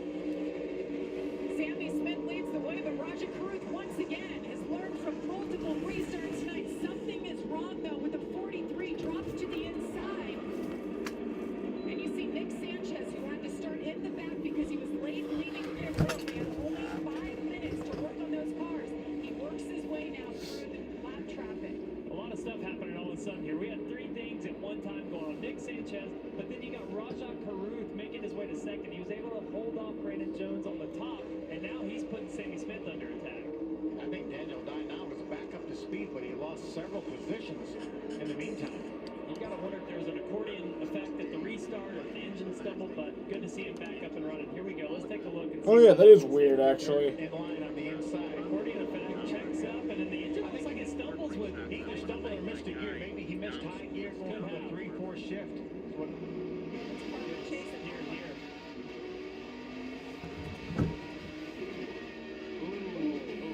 That's not what the Illinois guys want to hear. That was going from 3rd to 2nd instead of 3rd to 4th. And the timing of that was just, he got right to the 15's bumper, right at that shift, had to hit the brakes, and guess what? Wrong gear. Easy to do, though, I'll tell you. It's easier than you would think. I always flip my hand over to the other side of the shifter to make sure to push it backwards. That's right. You grab it on the outside, and it's easy to pull it towards yourself. So that's one of those things you learn with experience. And because of that incident, Daniel Dye goes from 4th back to 10th. He be lucky if this Really thing stays lucky. together. Really for the lucky. whole race. You could hear the valves just tingling there. Valve springs are not as springy. No, they're stretched. Points as they run. Nick Sanchez with a 7-point advantage over Daniel Dye. Raja Karuth has closed the gap a little bit, but he still has a ways to go. Remember, 2 races left in the Arca Menard series before this championship is decided. Grandma talked a lot about Ashton Higgins in the 49 car, really doing a nice job racing and passing Daniel Dye. Move him up to the 9th spot, his first ever Arca Menard start. Miller Gray's trying to make his way back up. We saw him spin before that caution there, go to the rear. He's back up to 8th place and putting some pressure in front of him, while Daniel Dye is saying, man, I got to take advantage of this. Nick Sanchez, he's in 14th. I got to go pass some more guys, get some more points here, and see if I can't be leading this thing when we leave Bristol. Daniel Dye right now thinking, all right, 58 laps to go. Please hold it together. Please don't let this engine go right now.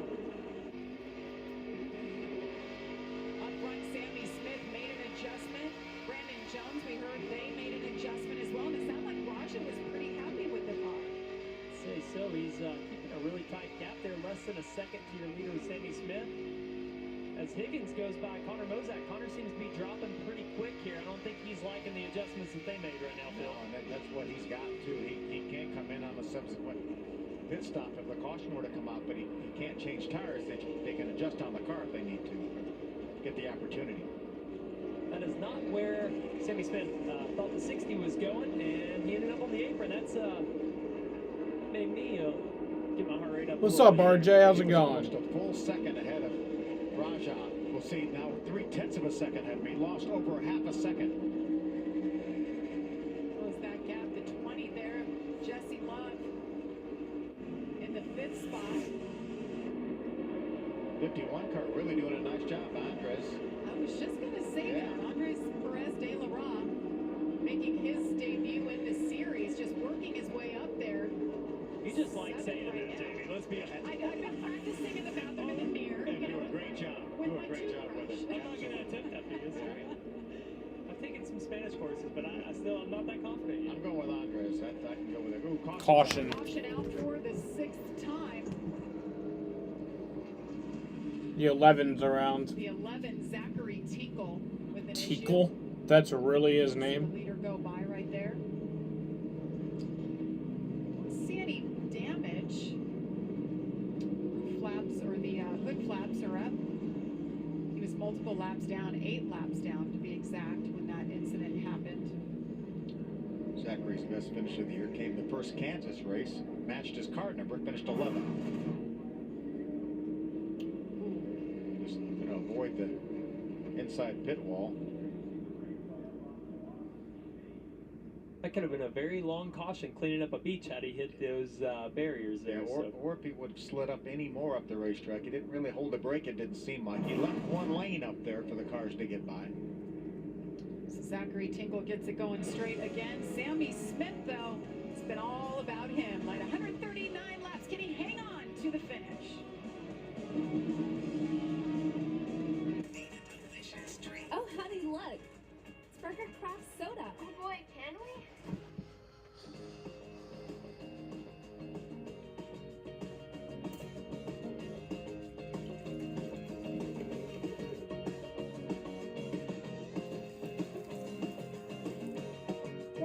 Dad, can we get all of them? Absolutely. Spraker Craft Soda. Handcrafted, fire brewed, and made with real honey. You deserve it.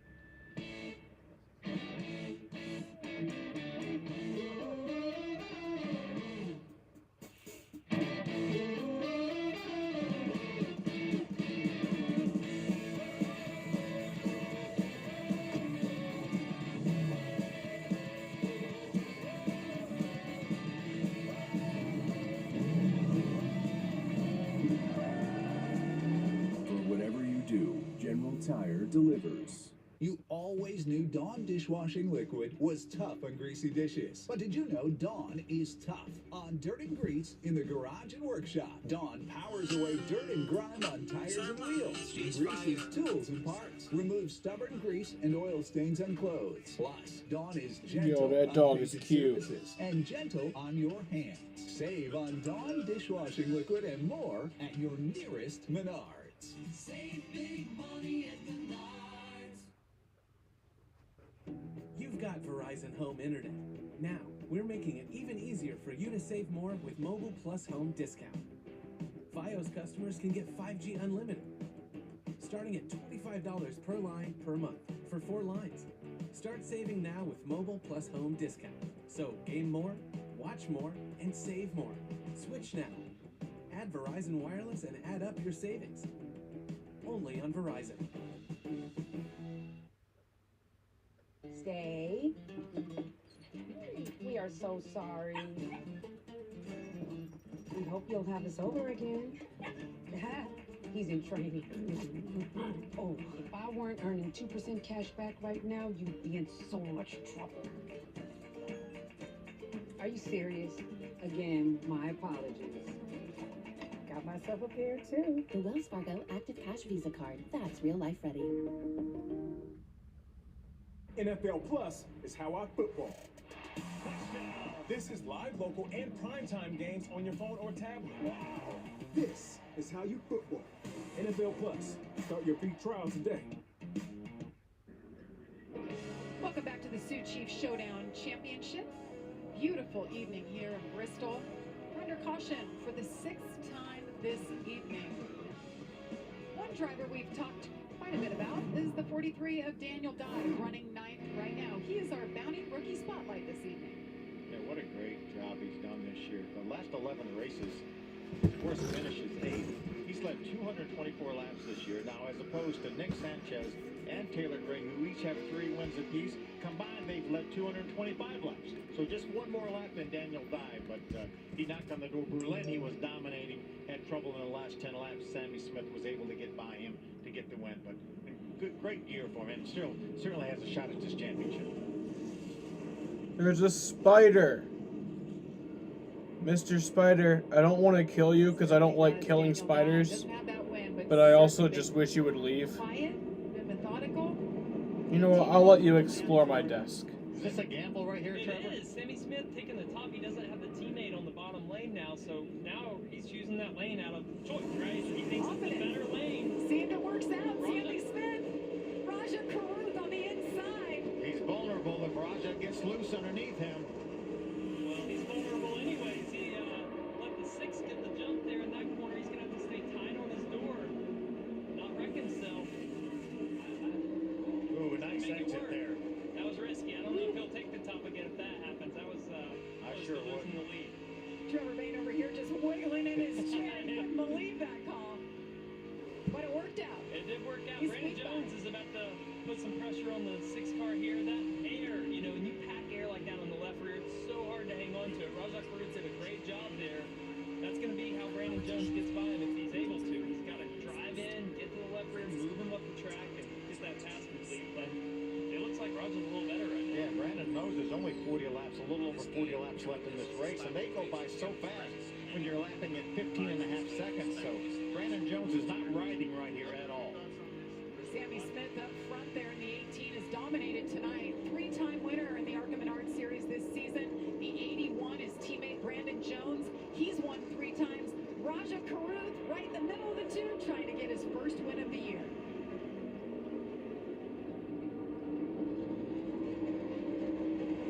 I see a lot of discipline out of Raja right now, just on the bottom.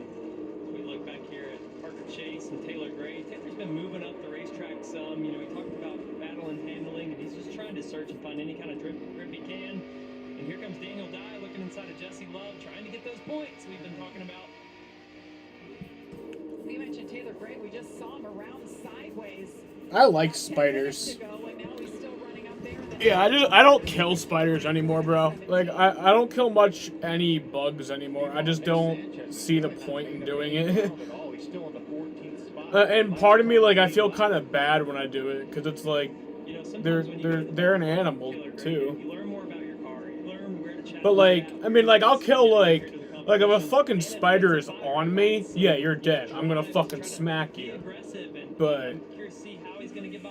Or like if you go in my shower while I'm taking a shower, yeah, I'm gonna kill you. We mentioned Nick Sanchez. But like, if I just see a spider on my wall or some shit, like I'm not gonna kill it. Points as they run right now. Look at that. Only 5 separating the top 2. Looked really loose too, didn't it, Trevor? It did, and on that pit stop, they added about 3 to 4 rounds of wedge to the left rear. So you and I looked at each other and said, man, he must be pretty loose to put 4 rounds in it. You also see sparks flying, so they're trying to figure out the travel there, not to hit the chassis. He might be hitting the track bar mount, the rear end. So he's definitely trying to figure this thing out right now. Yeah, he is not advanced at all. He restarted in 14th, and he's still there. As we take a look back at Parker Chase right now, running in the 4th spot with Taylor Gray in 5th, right behind him. Because overall, like, spiders are actually pretty good animals. Like, they kill the other fuckers who are actually bad. Like, fuck mosquitoes, bro.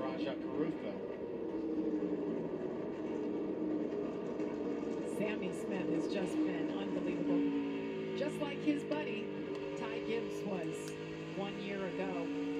Same team, same car, same crew chief, everything. But that is one talented driver in the future of Joe Gibbs Racing, if I was a betting woman. A lot of common denominators there, right? When you have the opportunity to get in a fast car, I've been fortunate to do that this year with the 18. I actually share the car with Sammy Smith some races, and your job is just to do everything that you're paid to do. You got to not make mistakes. As we watch a side by side here, these drivers, I love to see a driver at work and kind of where they're at on the racetrack. You watch Brandon Jones' eyes; he kind of looks through the top of the windshield, and again, it's about that rhythm, the hand motion, the lifting and getting to it, but. Brandon Jones knows how to be in a rhythm here at Bristol. He's run 250 races multiple times, and so he's going to try to just take advantage of Rajah Cruz, watch for those mistakes. You can see how he's kind of moving up in the center, diamonding the corner. That's an experienced move right here, and he'll try to turn down underneath on exit. And meanwhile, we're less than 30 laps to go now. These laps are running out. Brandon Jones needs to make something happen if he can. And I wonder, maybe did Sammy Smith pick the outside in order to let Rajah on the inside? Maybe didn't feel like Rajah was as much of a threat as maybe Brandon Jones was. To, that way he ensured Brandon Jones not getting the 2nd spot on that restart. I doubt that, but that's a possibility. I never want to leave the door open, Phil. That's for sure. Let's get an update on our 2nd place driver. Here's Kate. The team is reminding Rajah that Brandon Jones is right there, and that lap traffic as Rajah is making a move. The lap traffic is extremely difficult. He says that a good lap, keep it low and tight when you're outside of that lap traffic. But remember, guys, Rajah is a full-time student right now. He's also racing. He's trying to do his sim with Chevy, and he's been doing these trucks in Xfinity races. That is a lot to hold on to for a young driver like this. All while trying to, as he said earlier, sweep tonight, guys. Such a great young man with his head on his shoulders. You see him walking around the cut garage. You see him talking to drivers. He makes the calls. He asks the right questions. And like Kate said, he has a lot on his plate, a lot going on with schoolwork and also running. He's running in the Truck Series race coming up here. Qualified 14th for that race. So really nice job once again in the truck. But right now running 2nd with a good car. Yeah, doing a great job. I think you keep Brandon Jones, who's a seasoned veteran, multi-time winner in the Xfinity Series, not to mention the Arca Menard Series, then he's done a day's work.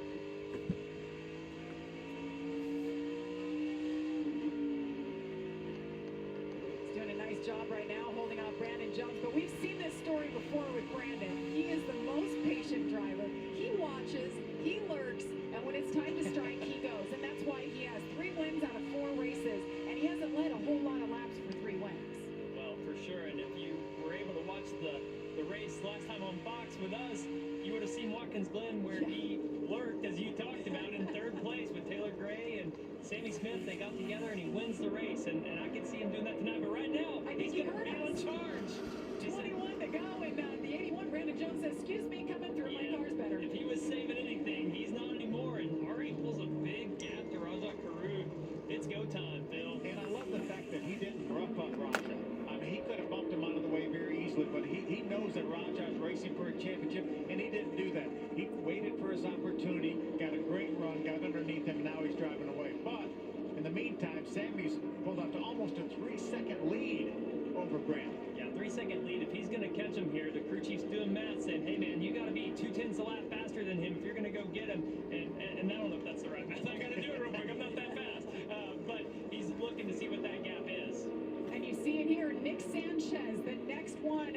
front windshield of the 18 for Sammy Smith. Guys, he could put Nick Sanchez a lap down here. That was a costly mistake. They had him on pit road too long, had to restart in the back, and he just hasn't been the same. I don't think that's the issue. Something's wrong with that car, Jamie. That car does not have near the pace that it did early.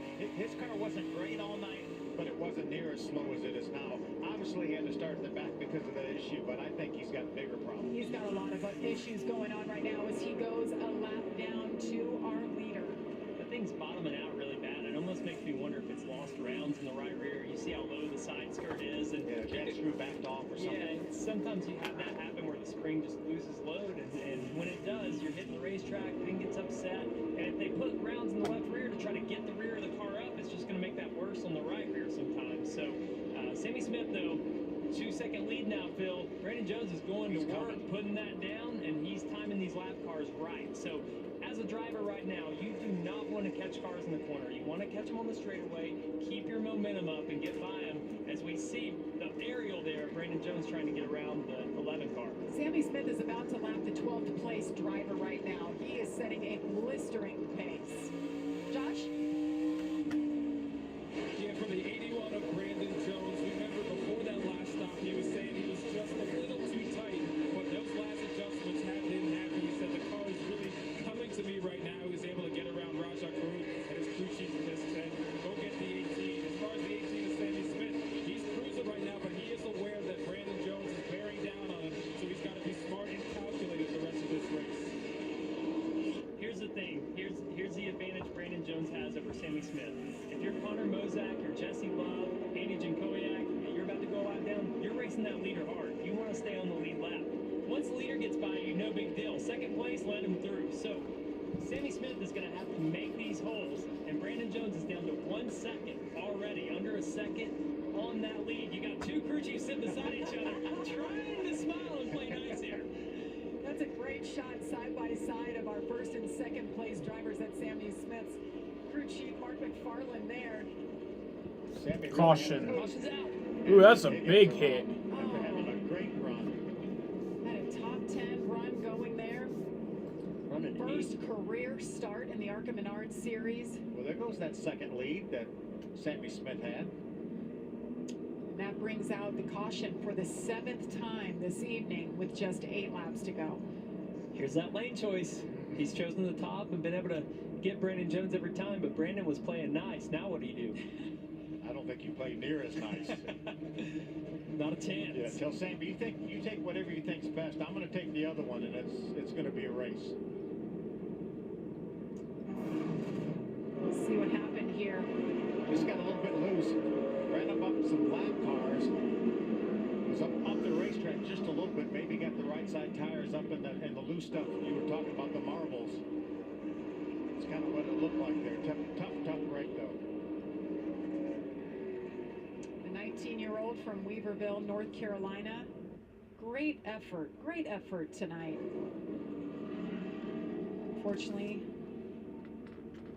the night is over for the 49.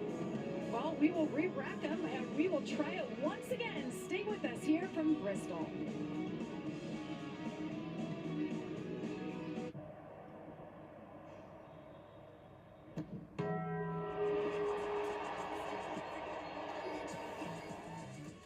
One of our cheesiest burritos is back at Taco Bell, the double steak grilled cheese burrito. I like to smell my beard after a really good meal. Dude, you don't need to get that personal to get the State Farm Personal Price Plan. It just helps you create an affordable price. Like a good neighbor, State Farm is there. Call or click to get a quote today. Oh, honey, look. It's Burger Craft Soda. Oh, boy, can we?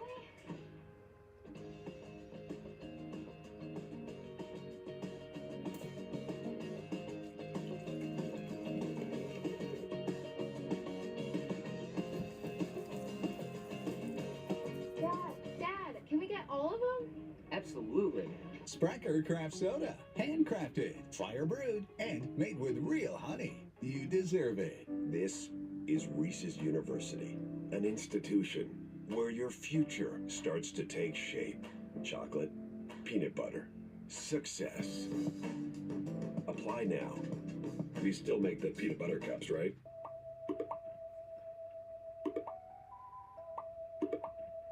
fact that this Reese's ad showed up at this exact moment proves that your devices are listening to your stomach. Oh, honey, look. It's Burger Craft Soda. Boy, can we?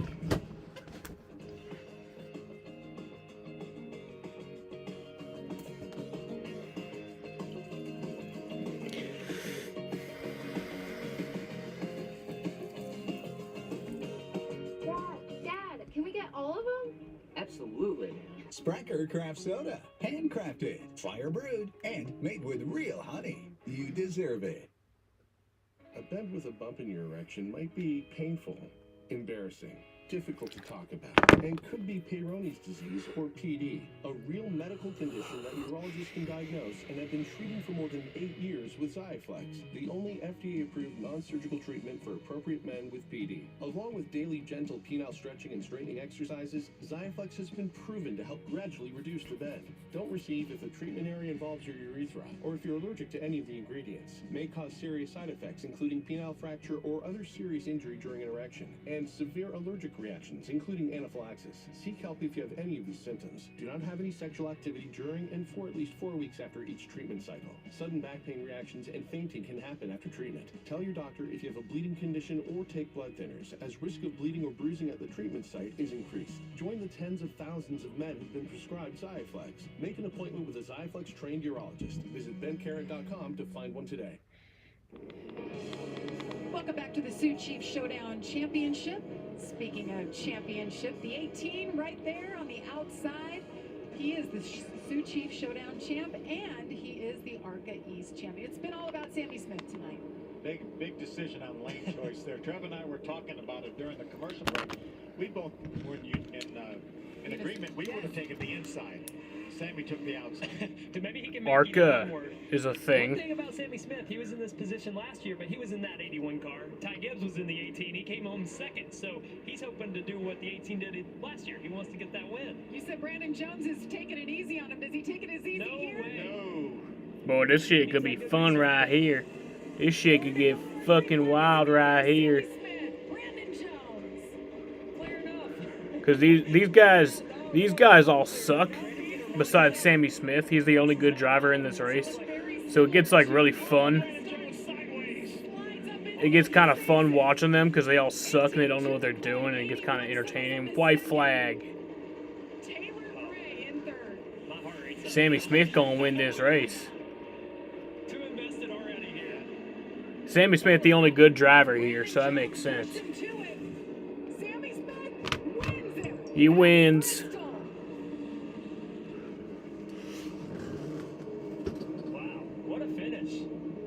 He chose the outside. He made it work. Brandon Jones got loose. I thought Brandon Jones was in the right spot, then he got loose. That was a shootout moment for that.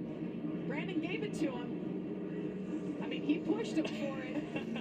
I was going to say, I don't know about gave it to him. Gave him some donuts on the door. He gave him the bumper, but Sammy Smith, it has been his night. Led 189 laps. Wrapped up those championships. Hey, he gets to do burnouts by himself this time around. Yes, he does. He doesn't nose have to share it. So I don't think the championship and the checker flag. Hey, this is also the best case for us. We've got a lot of common denominators in this 18 car with 2 championships and a win, so a little bit easier on our end to navigate, right? One big interview. What a season he has had. Obviously, he couldn't go for the Arca Menard Series National Championship because he just turned 18 in the middle of the season. You have to be 18 to run all of the races. So he has made the most out of his opportunities. 4 wins already this year for Sammy in a limited run. And he's going to have an opportunity to do this again tomorrow night in the Xfinity Series with Jason Ratcliffe and the other 18 car. Oh, I thought Sammy Smith was running the trucks tonight. Well, I thought he was. So. These laps will do nothing but help him for tomorrow night. He's already ahead of the game. He knows what the balance is, knows what the track's doing. I'd expect him to unload super fast in practice and be on his way. By the way, he'll be going up against his teammate there, Brandon Jones, again tomorrow night as well. I like the smoke show. Nice burnout. Good job. He's got a lot of practice this year. Yes, he does. It's been impressive. There goes the water bottles. Where's Sammy Smith? Somewhere in the smoke. It's so dramatic. There he is. Oh my God. TMC on the hood of that car. His dad, Kurt, was able to help when Michael Annette was in the series and became good friends with the family. So TMC Pilot Flying J on the car supporting this guy as he celebrates a win. Sammy Smith. He'll go up and get that checkered flag. To win at Bristol, though, at 18 years old. What a moment. Oh, there's a fist pump and hands the flag back to some fans. That's when you know you have a lot of checker flags, is when you start handing them back to the fans. All right, final restart of the race, guys. Take us through. All right, yeah, I'll be right back. It's cleared by Sammy Smith, but not quite. Brandon drives it in there. Sammy leaves just enough room. Maybe a little bit of a bump there, Trevor. Definitely a little bump there. And right here, this is where Brandon Jones' eyes get big, overdrives the entry, gets loose. Sammy Smith left him plenty of room there, but he just got in a little deep. He knew that was his shot. And there's the white flag out. Sammy Smith has got one clean lap to get it done. Yeah, if Sammy doesn't give him even extra room, then Brandon Jones probably makes contact with Sammy when he gets sideways, and they may have both gone spinning. Two-lap shootout. Brandon Jones just allowed Sammy Smith to get a little bit too big of a jump there. Tries to get it back. He knew that. You hear him gas it up and try to roll the center, get back to his bumper. Here's where he overdrives it. Won't listen. Tires squealing, sliding up the racetrack. Hangs on to it, though. Did a great job of hanging on the second. Taylor Gray was right there.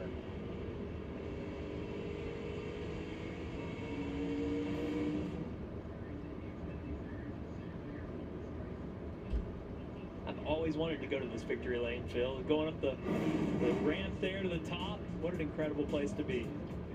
Makes his way to victory lane. We'll hear from our winner coming up shortly. Here's our Sioux Chiefs Showdown Championship results. Sammy Smith, Brandon Jones, no surprise there. Taylor Gray did a heck of a job hanging on to it sideways at one point and brings it home third. Some great stories, though, as Daniel Dye fights being under the weather, as well as missing a gear to finish fifth. But some great stories in the top 10. Andy J gets a top 10 finish. And you see Nick Sanchez was able to come back to 12th, but certainly not the night they were hoping for. They thought they brought something new, and great would be all they needed to extend that point lead, and that was not the case. All right, let's go to victory lane. Here's Josh with our winner.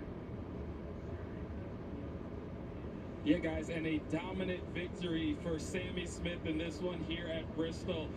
Got a little pressure from his teammate towards the end as you see the celebration going. And Sammy, you get the victory, but Brandon Jones did put some pressure on you on that final restart. Can you break that down for me and what it took to hold on for the win? Yeah, it was tough. Yeah, just thanks to all these guys. They brought a really fast car, and I wouldn't be able to do it without them. That was a tough restart there, and I'm glad we were pulled off. Sioux Chief Showdown champion, Arca East champion for the second year in a row. What does that mean to you on top of this race win? Yeah, it means a lot. I was telling these guys the two championships mean a lot, but it wouldn't be the same if we didn't win the race. So just thanks to them, TMC, Pilot Flying J, All-State Peterbilt, KBM, Toyota, all these guys that work all hard all season, and glad we were able to pull it off. Congratulations, Sammy. All business. Standing by with Brandon Jones. Yeah, standing by with Brandon Jones, Jamie. A lot of business for a lot of these guys, right? But this is one of those cases where Brandon, he had a little something on you, but it was a race through and through. Yeah, for sure. First off, I want to say thanks to Homeworks. They were a new sponsor that came on board, brought a lot of people up to the racetrack. So hopefully I gave them a show there at the very end. I thought our Camry really came to life. Those last 30 laps or so really started to catch Sammy, and I think he got trapped in some traffic as well. But I kind of had flashbacks again. We had a late race restart. So I knew Sammy's position. I didn't want to rough him up too much, and obviously with the Toyota Alliance there, you don't want to do anything to jeopardize his race. So I gave it all I had, and I think I just got in too deep down in turns 3 and 4, and kicking myself a little bit for that. That was kind of a dumb move on my behalf, but trying to go for it. Gosh, we only had the one lap left, so it would have been tough to beat him. I think if I could have stayed side by side for another lap, it would have been a different story. But no, this is a big help for tomorrow's race. I mean, this is the main reason that we came over here to do these races, is to get a a sense for what lines work, and I know they sprayed the traction compound down this weekend, so that's always a question if that stuff is how long it's going to take to come in. Certain things there, restarts, lanes, and a few things. So this was definitely a game for myself, and I'm looking forward to tomorrow's race. You're talking about a lot of things that you learned. In fact, one of those things was that lap traffic and navigating it. A few laps back, you kind of got squished by one. What can you take from that? Yeah, I knew this race was going to be about who could manage the lap traffic the best and who could make those passes the fastest and not get trapped. And ultimately, just kind of picked the wrong lane, and I think that allowed Sammy to get around me there kind of early on. And then it was kind of back and forth between who had the better car. Between the two of us, I think we were just so close together that once one of us got out front, it was really hard for the other to get back by and pass, and even hard for me to pass the 6 at the end there too. That was a heck of a battle to try to get back by him. Yeah, I mean, this was good. All that stuff, great to see for tomorrow. Absolutely. Good to see. Good learning lessons, Jamie. I love that Brandon Jones, he's always looking to learn. I mean, he's a veteran. You talked about it, 25 years old, and you call him a veteran, but I mean, he knows his way around, but he still likes to come back to the Arca series just to learn, to help him on Saturdays. Yeah, and that'll help him tomorrow night for sure. The points leaderboard, we talked about it all season long. The battle has been so tight, and look at this. Nick Sanchez still the point leader after tonight's performance, but Daniel Dye just 5 points back. Raja gained a few, but he's still 30 points out with 2 races to go in Arca Menard Series. Yeah, I think it's probably a little bit too far back for Raja, but what a great battle up front with Nick and Daniel. With 2 short track races left, it's going to be something. Well, Daniel Dye is in second right now. He fought through it. Kate, what does he have to say? Jamie, in fact, he's looking at the board right now saying that's going to make it real interesting seeing those points standing. What's your take on it all? Yeah, I mean, that puts a smile on my face. It's, you know, we didn't have the day that we wanted to, but at the end of the day, you know, we came here to race it too. That's what we're doing. I sound like they've been having issues all day, which is, it sucks for them. You know, you never really wish bad on anybody in racing, but, you know, good to capitalize on it. We gained 7 points. It puts us 5 away going into 2 short tracks. So need to beat them by 2 and basically 3 positions both times to have the lead. So that's what we're going to try and do. Yeah, you capitalized on some of their mistakes, but there was also some recovery that you had to take care of as well, missing that shift. How did you overcome? Yeah, we had some weird transmission issues, but overall we had a pretty good number 43 champion container for Chevrolet. Sorry, I'm worn out. But you know, it was just, Bristol's one of those awesome places you come to. It's great to be here, running in front of a good crowd. I love this area. Just really proud to be a part of this organization and go into the next 2 weeks fighting for a championship.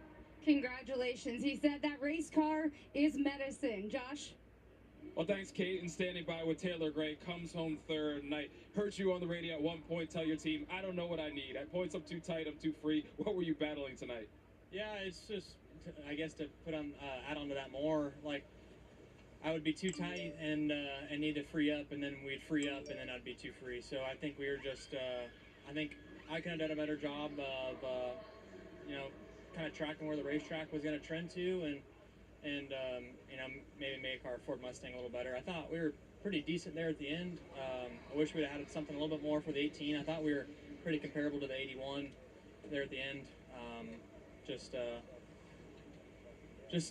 You know, got to keep working hard and try to catch that 18. But I can't thank everyone at Dead On Tools enough for coming on board this weekend with us. It's awesome having them on the race car, and you know, just gonna move on and go run truck race here in a few minutes.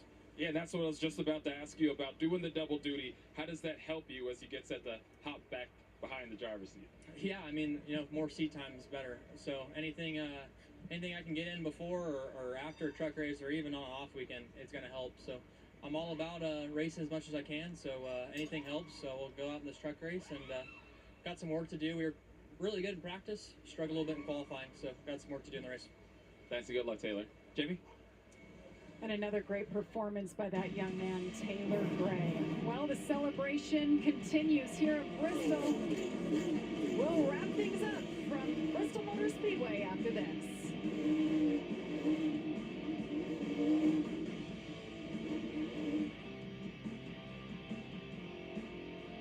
Shannon Bream is the new host of Fox News Sunday. I've had this front row seat to history for the last 15 years. Now, a proud Sunday morning tradition continues. Don't miss Shannon Bream as she hosts Fox News Sunday. We are the first family of country music. Millions of viewers love the shocking premiere of Monarch. Family above all else. Fox Tuesday. Protect the legacy no matter what happens. See an all-new episode. You won't believe what's coming next. They're gonna pay for the pain they caused. Monarch, all new Tuesday on Fox. Tom Brady, you can never bet against him. When does age ultimately catch up to him?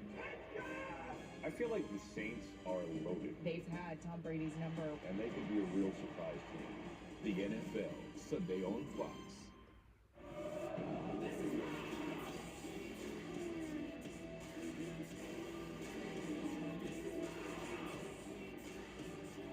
The NHL Ray, countdown to the championship. Reading, Sunday on Fox.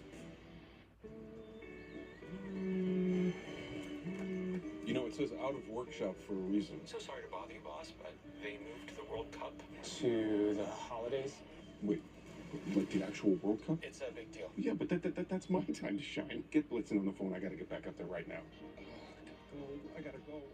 10 drivers in, 1 driver out. Only one's left standing in the end.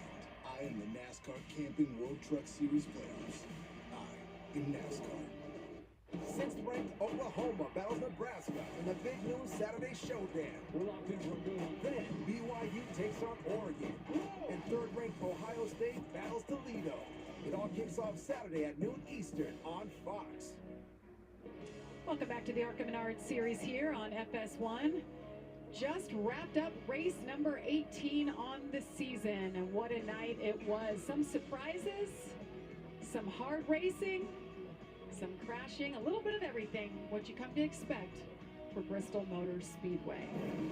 Well, the Reese's Sweet Move of the race, we've got 3 nominees. What do you guys think?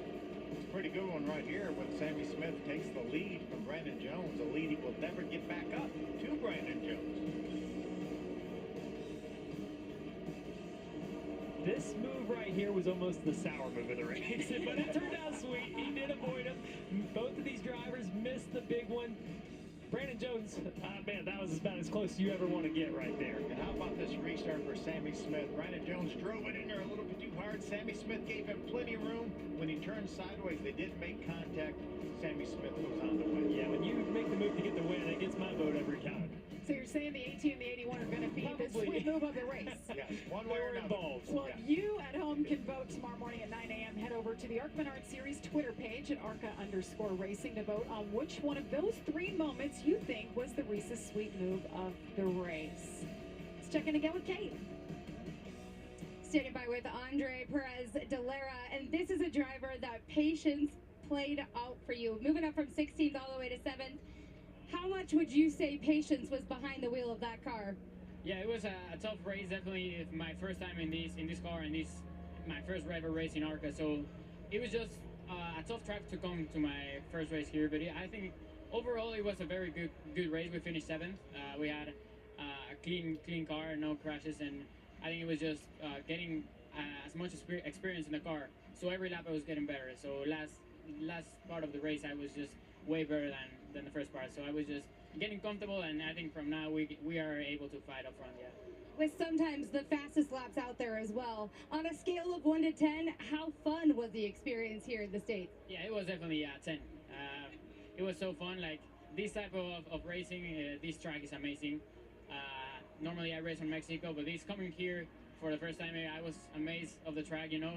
And then just getting lap by lap, I felt more like I knew how to do this for a long time, you know. So at the end, it was just a very cool experience. I want to thank my team, my sponsors, and I'm really happy with my first race. Congratulations, good work out there. Jamie? Andres brings it home 7th, the 17-year-old from Mexico City. You'll see him at Vegas, and at Phoenix as well. Well done. First time seeing this place, and he said, I felt like I've been doing it forever. Yeah, I think we'll be seeing a lot more of him after those races you mentioned. He did a great job tonight. And what an experience that he just got to go through. Coming to Bristol for your first Arca race, I mean, this is like the coolest racetrack you could possibly go race at. And I'm sure he was taking that in, and just an awesome job all night long. He didn't race like a 17-year-old with no experience, for sure. The 2022 Sioux Chief Showdown, we talked about that, the championship within a championship, and you see the different winners here. The future looks bright. It does. 4 wins, though, for Sammy Smith. What a great job he did. 2 wins for Taylor Gray as well. We look at this list here, it's kind of the who's who of trucks and Xfinity as well. You look at Chandler Smith, Brandon Jones, and then, you know, Sammy Smith's getting his starts. Taylor Gray's battled for wins already in the truck series. So a lot of crossover to the Arca series here from our other NASCAR series. And we had a dirt ringer thrown in there as well at the coin to Ryan Unzicker. Yes, and Sammy Smith, he is the 2022 Sioux Chief Showdown champion. Let's check in again with Kate, who's with Nick Sanchez. And I think the only word that could be used at this point in time is a bummer. Nick Sanchez, how would you describe the rest of the evening? Yeah, I mean, it was a struggle from lap 1. I don't know why we struggled, but, you know, we came to pit that one time, I think stage 2 or whatever, and I guess we had a bent shock. We tried to take it off to fix it. We couldn't get it back on. Just miscommunication in the pits, and finished the race without a left rear shock, so I don't know what to say. When you think ahead now, how's your mentality? How do you kind of come back from this one? Just try to go do my best at Salem and Toledo and finish out the year strong. Hopefully we'll bring good cars there, and you know, hopefully my Max Eagle Gainbridge Chevrolet will be good. We're hoping so for you too, Nick. Guys. A broken shock, so we wondered what the issue was. It does. That's why they put rounds in the left rear trying to hold it up. If you lose a shock, Bristol is not the place you want to lose a shock at. I'll tell you that right now. It's a rough ride. Well, Nick Sanchez, a 3-time winner this season, but after all that tonight, to come back 12th, he's still the points leader by just 5 with 2 races to go. And essentially what that means is 5 finishing positions over 2 races. All right. We may be wrapping things up here from the Arca Menard series, but a lot more racing action still to come. Next up, it's race day, and right after that, at 9 Eastern, is the Bristol 200. Phil, you're working double duty. Give us a little insight what to expect tonight from the truckers. Oh, I can't wait. This is the first race in the round of 8. Obviously, 3 races. Talladega and Homestead will make up the other 2, but this is a wild card. Anything can happen in this race. Right now, Grant Enfinger is one of the hottest guys. He had top 5 finishes in all 3 of the first round, and he comes in 10 points below the cut line. Yeah, not only that, but you throw in Derek Kraus starting on the pole, who's not even in the playoffs, and it really mixes it all up. Chandler Smith's going to be tough. He won here last year. I think it's going to be a great race. Shut up! I am so fucking serious. Shut your fucking ass. Hey! Hey! Great working with you guys. Bill Parsons, all you do, Trevor Bain, Kate Osborne, Josh Sims. No. Jamie Little, thank you so much for giving us your time. We hope that you were entertained, but there's still more action still to come. We've got the truck series for the rest of the season. Next up, though, it's race day with Caitlin Finsey. So long from Bristol. Well. Round 1 of the playoffs certainly did not disappoint. The ups, the downs, the beats, and the bangs. Optimism for some. We're being shown right now. Eckes is in. Heartbreak for others. Most of our misses by 3 points. What will round 2 have in store? 8 drivers, 3 races, 4 spots on the line. Who can punch their ticket to the championship? Tonight, an opportunity for just that. The last great Coliseum is their stage. Gladiators of the series battling it out. Who will rise and who will fall? It's time for trucking. And it's Bristol, baby. And we are ready for it. It's short track racing under the lights at an iconic and historic venue in NASCAR. The truck teams will battle for prime real estate booth on track and in the standings. Win tonight and you automatically make it to the championship 4, but have issues and you could be playing catch up. As the is race day for the Truck Series. Welcome in to the studio. I'm Caitlin Vinci alongside my friend, my little friend tonight, Todd Bodine. Great to see you as always. It's the start of the round of 8. So who and what are you watching when it comes to this race? Well, first of all, we got to look at our championship 8, right? Yes. That's what we're working here. But the top 3, right? We got Zane, Chandler, and John Hunter. 2 of them are starting in the back, and Chandler's starting second.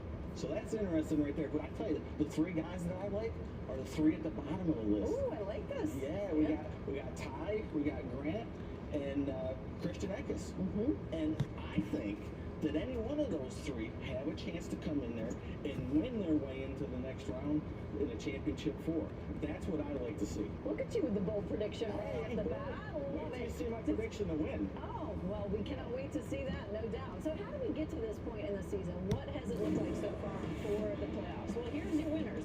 IRP, it was Grant and Finger who took the big victory punches. Why the fuck are you being difficult? I'll just give it a few.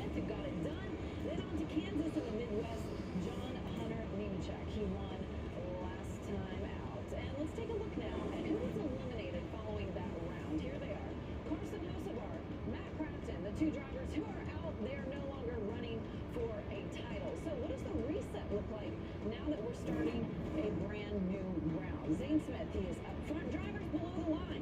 Stuart Friesen out by 4 points. Tom Majeski, Grant and Finger, Christian Eckes. All of those drivers currently on the outside looking in as we start this round. So here's what lies in store for the Truck Series in the playoffs. Round of 8. Obviously, we're at Bristol tonight. Then in 2 weeks, it's the mother of them all, NASCAR's biggest track, a Talladega Superspeedway. And rounding out this round is the challenging 1.5 miles at Homestead, Miami. Win any of these, and it means your ticket is punched for a spot in the championship 4. So when you talk about the round of 8, drivers will tell you it's going to be anything but predictable. The first round, I feel like it's pretty calm. But as soon as the second round starts, we have Bristol and Talladega, which are probably the 2 craziest tracks on the schedule. It's just Bristol. I mean, there's so much drama there. There was an Xfinity Series, the Truck Series last year. You have to save some of your best equipment for round 2. 3 different styles of racetracks and 3 different bankings, worn out surfaces, concrete to asphalt, so a lot of different variables that can get thrown in there. You look at Bristol, there's going to be excitement, there's going to be tempers, there's going to be things that happen at that track that could transfer over to Talladega, but you're at the mercy of everybody else, and the person that maybe caused you great stress at Bristol now could be the one that you're relying on to push you. I love Bristol, I love Talladega, and I love Homestead. Well, that being said, I've got a lot of confidence going to Bristol. Of course, Chandler has confidence. He's won at Bristol in the past. The driver's saying, though, it's stressful, it's exciting. This round, how do you approach it? Because it's a big variety of tracks. Ooh, it's tough, but the one thing you got to keep in mind, the whole ultimate goal here is getting to that championship 4, right? So you're here to win the race. That's what they unload these trucks. That's why they work on them so hard, to win the race. But let's not forget that at least one guy is going to be in Phoenix as a points contender. Good point. So you have to be aware of that at all times. Make sure you don't put yourself in a bad spot to take yourself out of the race. Try to get some stage points. Make sure you get a decent finish, and if you can, then you try to win the race. Yeah, Bristol, tough place to come back from a mistake, of course, with it being a short track. So what are a few numbers to know in advance of tonight's truck race at Bristol? Here they are. We've had 8 different winners in the last 8 Bristol races. We've had 5 straight Bristol top 10s for Grant and Finger, and I mentioned it, 1 Bristol winner in the field, which is Chandler Smith, 1 past champion still in the playoffs, and that would be Ben Rhodes. We're just getting started. Still to come here on race day. We hear from Chandler Smith. He's had a solid start to the playoffs with a victory in round 1, and now returning to the side of his first career win in the series. Will he be magic again at Bristol? Plus, what about Grant and Finger? He won the last time we were at a short track at IRP. He's been sneaky good at these style tracks. Josh Sims is with both drivers when we return.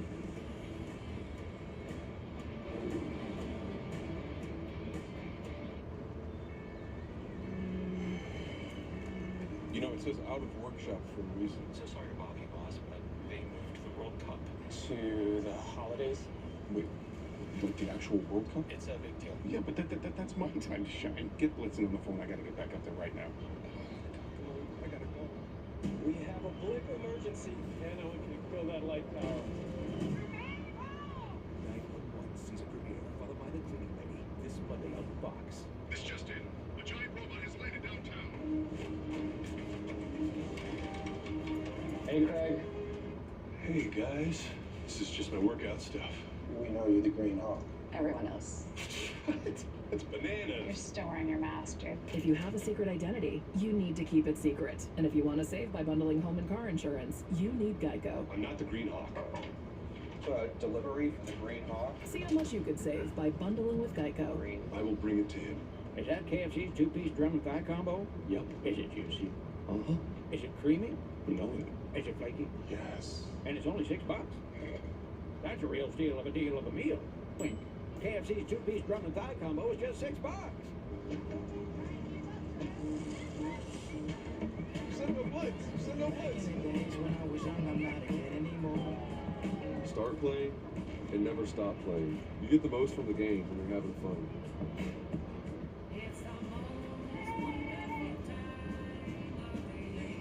Claritin provides non-drowsy central relief from over 200 indoor and outdoor allergens, day after day. Feel the clarity and make today the most wonderful time of the year with Claritin Clear. Enjoy 2 pancakes, 2 eggs your way, and 2 pieces of bacon for only $5. The 2x2x2 from IHOP. Hurry in and enjoy this deal for a limited time. Download the app and earn free food with every order. Make no mistake, a fight's brewing.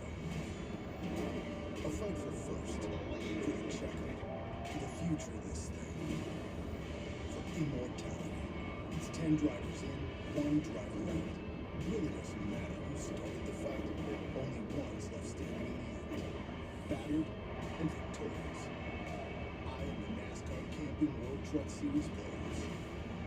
I am NASCAR.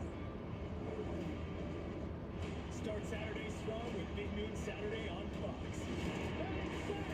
Dylan Gabriel and number 6 Oklahoma face off against their historic rival Nebraska. The best pregame, the best announcers, the biggest games. Oklahoma, Nebraska, all part of Big Noon Saturday on Fox. Welcome back to racing with a look at our most recent race winner, which will be John Hunter Nemechek. He's in that Ford truck. He will start at the rear today, and he's going to be in a backup truck.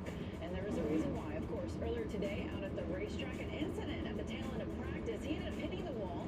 You see it there. So that is not how he would want to start out this round of the playoffs, of course. So he will be going to a backup, like I said. But he's not the only driver with issues in practice. Zane Smith, that driver in the 38 truck, also starting at the back for a leak requiring a seal repair.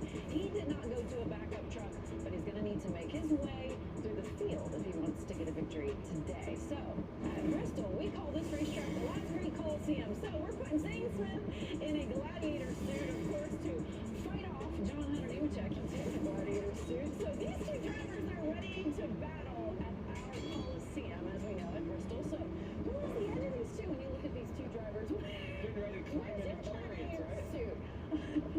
Where's your suit? I don't have a suit. I'm not a gladiator. You used to be one. That's okay. Used to be, yeah. All right, so these two drivers, Zane Smith, John Hunter, who do you think is ahead of the other one? Who's going to do better today? This is a tough one here, you know.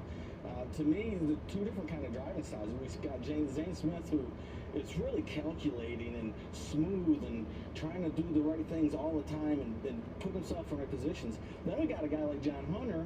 He's like, let's it all hang out. Yeah, to hang out, go get it.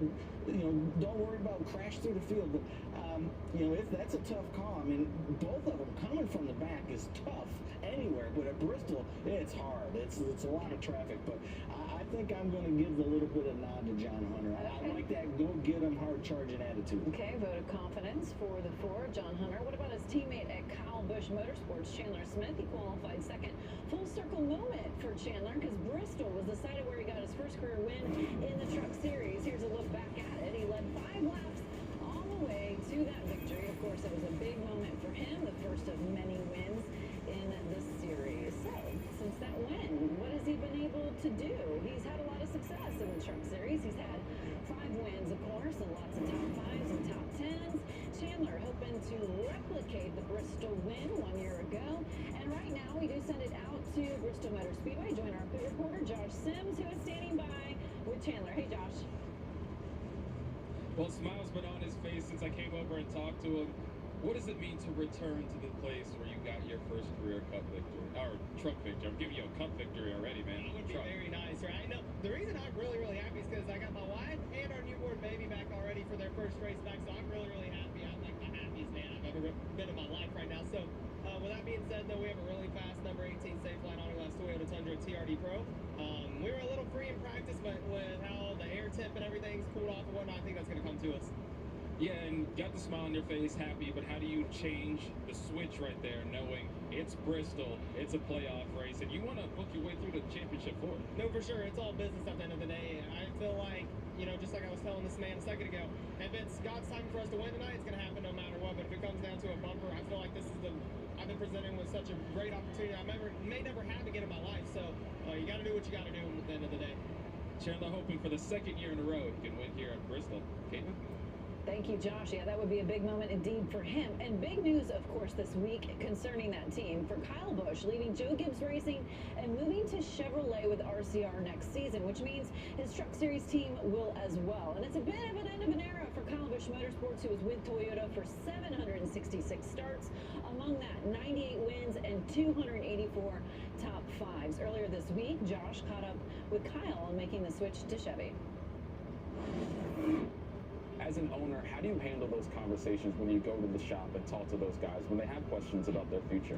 I feel that, and I've done that now the last couple of weeks. You know, we've had those discussions, and I've talked to everybody, pulled everybody together as a group, and yeah, I've been truthful with them and been telling them where we're at.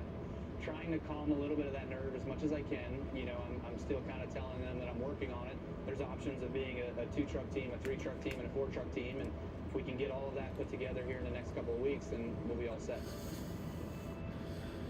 And Kyle Busch has been synonymous with the Truck Series for a really long time. He's helped start a lot of drivers' careers. What is your thoughts on this change?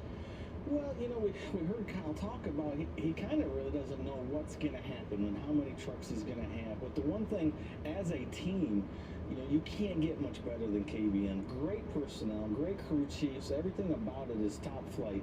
Kyle's done a great job.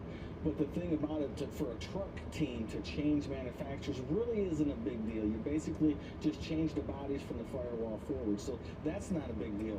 But the thing that really is interesting to me is, who are they going to have for drivers?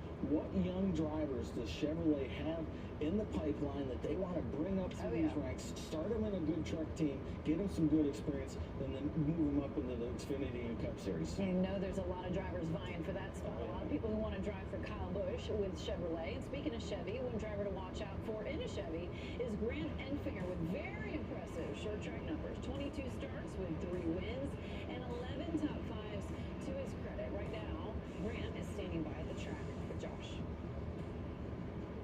Yeah, Grant, and they were just looking at your numbers in the studio. To Bristol, you finished top 10 every time. Short tracks, you get it done as well. What is it about these type of tracks that suit your style? You know, I'm a short track guy, and me and Hensley seem to have a good track record of the short track. So this is definitely a good opportunity for us tonight in our Champion Power Equipment Chevy. You know, I feel like we could win any of the next 3 races, but I think this is our best opportunity. It's been a really good track for GMS racing the last few years, so hopefully we can capitalize on that. We didn't unload the best we wanted to in practice, but we were able to diagnose it pretty quick. By the end of practice, we were respectable, so got a decent starting position, so hopefully we can make it happen tonight. Really good in the opening round of the playoffs, get the win, finish top 5 in all the races. The reward, you're below the cut line to start things. So how does that affect how you attack? I mean, we're below the cut line because we didn't perform well the first half of the season. Nothing to do with our playoffs. I think the last couple months we've kind of turned the ship around here at GMS Racing. We've got a lot more speed. We're not where we want to be, but we're on the path to where we want to be. So I'm looking at these 3 races as we got to win one of them. Why not start here tonight? Thanks for your time and good luck, Grant. Caitlin? Thank you, Josh. Well, you heard the 2 of them talking about the fact he's had a really strong showing so far in the playoffs. How much of a threat do you believe he is for the title, his first one in the trucks? I think he's a big threat. I really do. And it's, I think, to do with Jeff Hensley coming back with Grant. You know, Grant really struggled to start of this year at GMS. We didn't think we were going to see that. But as soon as Jeff Hensley came back and got on top of that box, it gave Grant that boost of confidence, knowing that he had Jeff up there. Jeff was going to give him good trucks. And they went out and won the second race and got in the playoffs. And I think they're a threat the rest of the way through. Yeah, Jeff Hensley, Grant Enfinger, a dynamic duo, and magical once again when it comes to the playoffs. So Grant will roll off fourth for the race today. What's the starting grid look like in terms of the lineup for the truckers this evening? Well, Derek Krause, one of the non-playoff contenders, alongside him, the KBM driver of Chandler Smith. Who else catches your eye? Well, I tell you what, that back there in the eighth, in the fourth row, starting eighth, I gotta give a shout out to Bailey Curry and those guys at Nice Motorsports. Incredible run for him. He's a good short track racer, and I know Al Nice is really high on him. This could be a good night for him. Yeah, absolutely could be. You never know with the short tracks. All right, still to come here on race day. The reigning champion of Ben Rhodes won last time out at Bristol, but it was on the dirt. Can Ben get back-to-back Bristol wins? We will talk about him next. Plus, what about his teammate Ty Majeski? What are his chances of potentially getting his first career win? We will ask him next. Stay with us right here on FS1.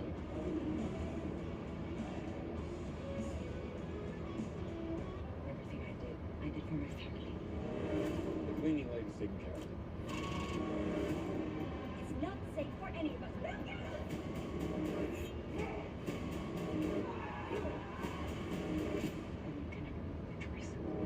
The Cleaning Lady season premiere Monday after 9/11 on Fox. Who's on it with Jardians? We're managing type 2 diabetes and heart risk. We're hitting the trails between meetings And putting the brakes on fried foods. Jardians is a once-daily pill that not only lowers A1C, it goes beyond to reduce the risk of cardiovascular death for adults with type 2 diabetes and known heart disease.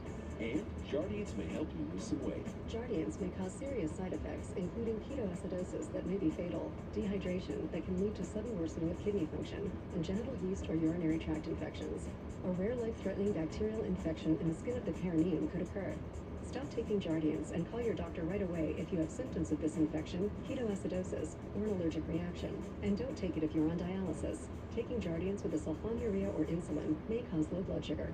A once-daily pill that goes beyond lowering A1C? We're on it. We're on it. We're on it with Jardians. Ask your doctor about Jardians. With Ronda Rousey on suspension on the warpath, will Liv Morgan stays his champion number? An all-new edition of Friday Night SmackDown, live at 8 Eastern, 7 Central on Fox. Stay. We are so sorry. We hope you'll have us over again. He's in training. Oh, if I weren't earning 2% cash back right now, you'd be in so much trouble. Are you serious? Again, my apologies. Got myself a pair too. The Wells Fargo Active Cash Visa card. That's real life ready. Helping families through difficult times has been my family's passion for over 100 years. I'm so proud to see my son and grandson continue serving Central American families. Providing funeral and cremation services, we will continue to work within your budget. We will create the perfect celebration of your loved one's life. I am honored to be the 5th generation of Puros, being taught to always go above and beyond families' expectations. Thomas J. Puro Jr. Funeral Home. We treat you like a member of our family. Welcome back to Race Day with a look at Christian Eckes. He's in that 98 truck. He will start 7th for tonight and looking for that first win of the year. Maybe tonight is his night. And the Truck Series does mean 2 visits to Thunder Valley and Bristol Motor Speedway, but the first trip here looked very different as the surface was dirt. Ben Rhodes, the defending champion, is hoping to have the exact same result he had in the spring. And take a look at it here on the dirt. He led 95 laps to make his way to the victory, his first and only win so far this year, but it's a big one. Every driver wants to win at Bristol, and he's hoping he can maybe replicate that again today. He will start 11th for the race tonight. So, Todd, what is your assessment of his championship follow-up season as a former champ yourself. What do you think? Well, I think it's been a struggle. You know, in any sport, it's really hard to back up that championship and go get that second one. I tried to do it twice and came up short. We ended up fourth, I think, both times, but it's really difficult to do. And Ben has struggled this year. There's no doubt about it. Get that one win at Bristol in the dirt, and the rest of the time, he just hasn't had a lot of speed. And the telltale for no speed is stage points. You know, Ben has the least amount of stage points of anybody in the playoffs. So that just tells us the struggle that they've had. And, you know, going into the first round, I thought, well, okay, he can pick it up here. Here's the stage points. And, you know, I think he could pick it up, but he never really did. They got the second in IRP, but then he finished 18th and 13th, just no speed. So, you know, it's going to be tough for him to get to the next round, but if he does, you know, he's got a shot to go to the championship for sure. Yeah, again, in terms of those stage points, one driver will be going to the champ four based on points, so they are still very important. So, how has the performance looked for the remaining ThorSport drivers? Of course, his teammates. Take a look at it here. Ty Majeski with the best of the three, maybe a bit of a surprise, maybe not, at a 6.3 average finish, followed by Ben, and then Christian Eckes rounds out the group with an 11.3. So, how are these drivers faring in terms of the playoff picture at this point in the season? Take a look at the playoff chaos. Of course, Ty, 9 points out, currently holding that 6th position on the leaderboard. And right now, Josh, he is standing by out at the racetrack with Ty. Thanks, Caitlin. And, you know, Ty, no truck starts here. I mean, you did race on the dirt, but completely different. But what'd you pick up on here in practice and qualifying earlier? Man, this place is fast. You just kind of make a run and kind of collect your thoughts a little bit. I have one Xfinity start here, and just don't remember being this quick. It's a thrill. Awesome to be here under the lights on the concrete. Excited for tonight. I feel like we've got a really good Road Ranger Toyota Tundra. Had a really good first round of the playoffs. We just need to execute and do the same thing in the second round, and hopefully make it over to Phoenix. Thanks and good luck tonight, Ty. Caitlin? Thank you, Josh. We'll keep an eye on him for sure. And we're going to keep an eye on a game of Toddle, okay? So this is a play on the famous word game people play daily known as Wordle. So we have our very own version here. I cannot wait for this. The way it's going to work is we give you a list of letters to choose from. In this case, the word being thunder, and you give us a 5-letter word using these same letters, okay? So what do you got for your first one? I hope you were good at vocabulary. Yeah, not really good, no. So let's, okay, well, first thing we got the TH. Take that off of there. It gives us this under. That's an easy one. There you go. Yeah. Under. Well, you're not right. So the N, the D, the E, and the R are in the word that we're looking for, but they're in the wrong spot. So you get another go at it. What else you got? No under. Well, we're racing. We got motors. Let's go with tuned. I can see Tuned, like tuning the engine. Okay, nice. So T and D, they're in the right spots. But the N and the E, they need to move. I feel like we're on Wheel of Fortune here. So what do you say? I see. Okay, how about trend? I see a trend. How does trend fare? Trend in something. Yes. Well done. Look at you. I'm very impressed. That didn't take you too long. It usually takes me forever to figure out Wordle. So, continuing with trend, what's the trend that you're predicting for tonight out at Bristol? Well, the trend, well, I'll tell you, I think for this whole playoffs, not just tonight, it's going to be trouble. Look at you. It's such a wordsmith. Trouble, you're following the TR. I love it. Trouble. Tell me why. You know, Bristol and Talladega, it's so easy to get in trouble. Bristol, so fast. You know, before you know it, your guy wrecks in one corner and you're in the other corner, you're in the wreck. It just happens that quick because the speeds are so good. And Talladega, you know, you get a knucklehead that wants to bump draft up in the middle of the corner, spins a guy out, along you come, you're caught up in the wreck. You got into trouble. So trouble's going to be the key here. Homestead, you know, the racetracks wore out, and you got to run around the wall all night. One little slip, and you get up in the wall, you're in trouble. So trouble's the word here. Trouble is the theme, but you did not have trouble, Todd, on Toddle. I'm very proud of you. Well done. We may need to have this be a weekly thing that we do, okay? All right, so let's talk about Saturday, because Saturday needs to start strong. The big noon game of the week is number 6. Oklahoma battles Nebraska, followed by number 12, BYU, taking on number 25, Oregon. Then in primetime, 3rd-ranked Ohio State hosts Toledo at the Horseshoe at 7 Eastern. It's all on Fox, and of course on the Fox Sports app. You don't want to miss it. And here's a look once again at John Hunter Nemechek. He will start last after going to a backup truck resulting from an incident in practice. We'll certainly keep an eye on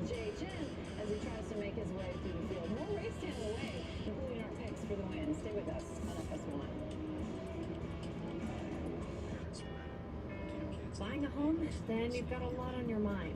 Now, rising rates? Phew, it's a lot. But with Rocket, you have an advantage.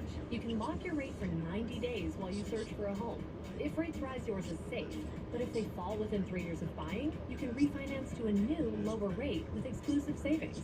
We'll help you lock it and drop it so you can buy today. That's the Rocket Advantage. Lock your rate today. Call 8336-ROCKET or visit therocketadvantage.com.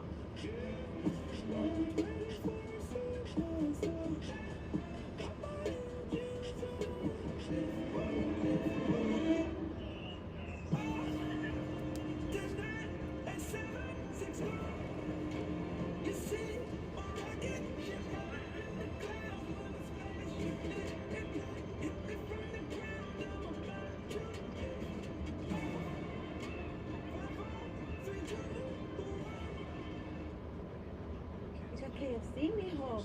The shrimp and thigh combo is only $6. Good deal. For you. But you bring nothing home for your abuelita. You okay? No. Get your own $6 two-piece combo at KFC. Verizon Frontline is built for those we all rely on. Built to prioritize first responders. Built for extreme conditions. Built for America's most reliable 5G network. Because when seconds count and lives are on the line, the people we rely on need technology they can rely on. Verizon is the #1 network choice in public safety. Verizon Frontline, the advanced network and technology for first responders. Research shows that people remember ads with young people having a good time. So to help you remember that Liberty Mutual customizes your home insurance, here's a pool party. Look what I brought! Liberty Mutual, they customize your home insurance. So you only pay for what you need. Young people having a good time with insurance. Young people, good times insurance. Only pay for what you need. Liberty, liberty, liberty, liberty. Enjoy 2 pancakes, 2 eggs your way, and 2 pieces of bacon for only $5. The 2x2x2 from IHOP. Hurry in and enjoy this deal for a limited time. Download the app and earn free food with every order. Tom Brady, you can never bet against him. When does age ultimately catch up to him? I feel like the Saints are loaded. They've had Tom Brady's number. And they could be a real surprise. The NFL, Sunday on Fox.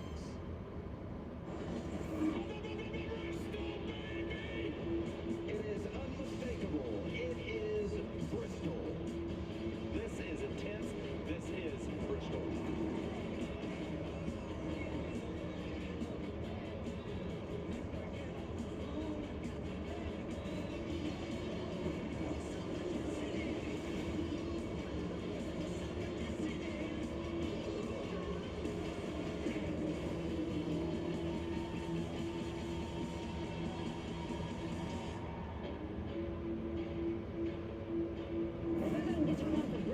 Nothing will. All right, here's Zane Smith. He's getting ready for the race, of course. The 3-time winner so far this year starts 35th after a steel repair in practice. He'll hope to make his way to the front. What about this guy, the old Stuart Cruisin? Stuart, yeah, he said right after practice he was real happy with his truck.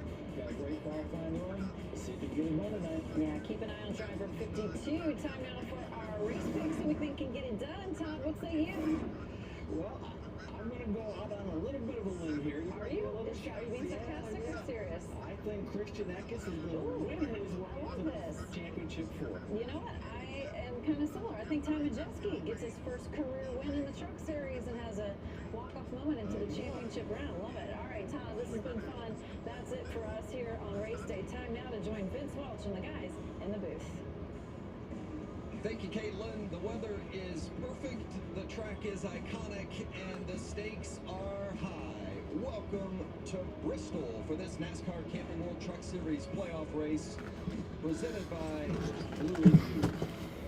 Well, danger lurks on the world's fastest half mile, but problems before the race even begins for regular season champ Zane Smith. A mechanical issue in practice prohibited Zane from qualifying. He's going to start the race at the rear. Now, Zane Smith's going to have some company at the back as John Hunter Nemechek, another championship contender, had to pull the backup truck off the hauler after hitting the wall late in practice. So 2 of the series best will have to race through the field. No such problems for Chandler Smith, the winner of this race a year ago. Smith backed it up with a front row qualifying effort earlier today. Has Chandler Smith taken over the role as title favorite? No argument here. But just because you're not in the playoffs doesn't mean you can't win the race. Derek Kraus scored his 4th career pole today. He hopes to have his own little playoff party tonight. Can Kraus turn starting first into his first career win? We're about to find out. Let's go trackside for pre-race ceremonies.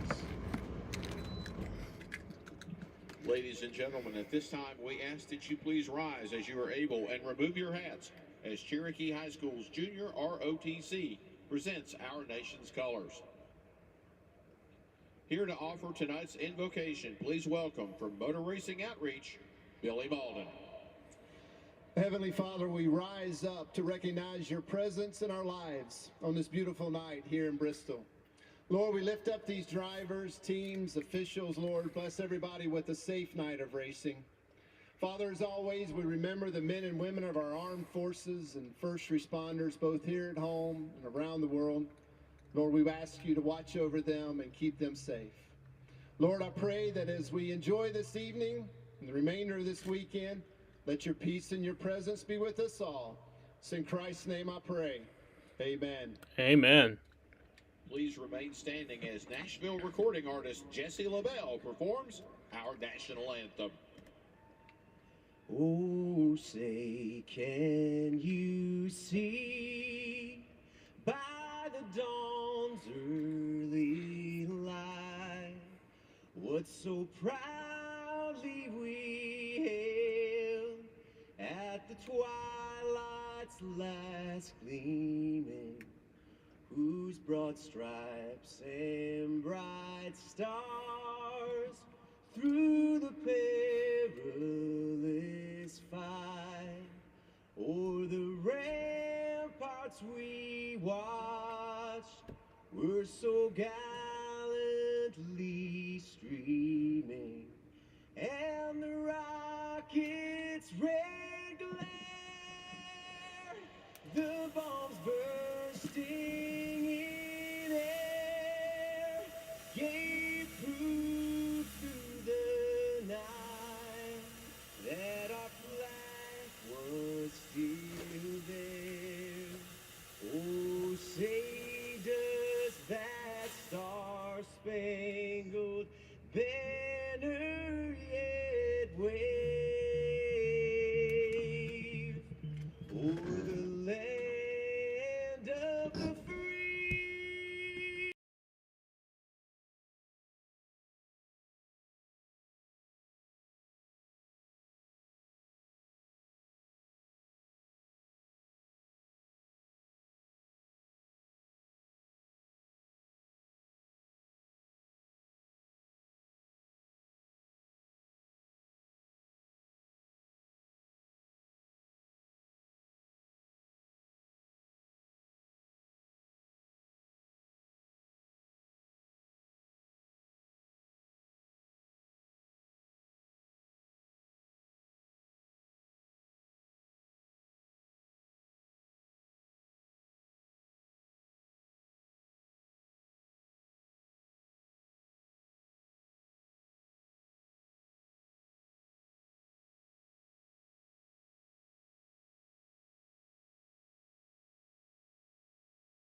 Sorry, y'all. Jesus.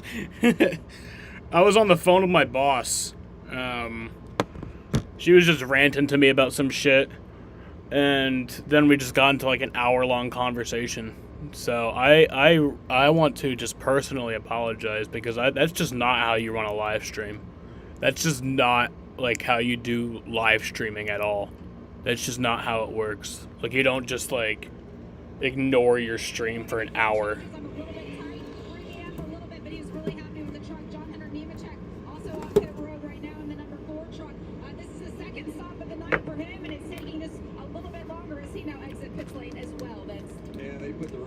But it's just pretty much been Chandler Smith to this point. We had that little accident with the 43, the 7, and the 9 earlier. I have been watching the whole race, but you know, I had it on mute. I had my stream on mute, and I do really apologize because that's just not how you do a live stream.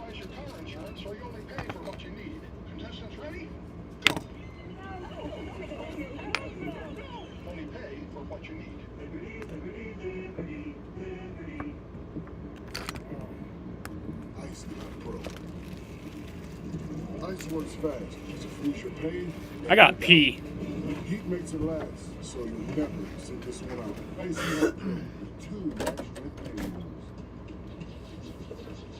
Your caramel frappe in the morning can earn you free McNuggets in the afternoon. Because every order earns points when you order with the McDonald's app. Download the app today to start earning free McDonald's.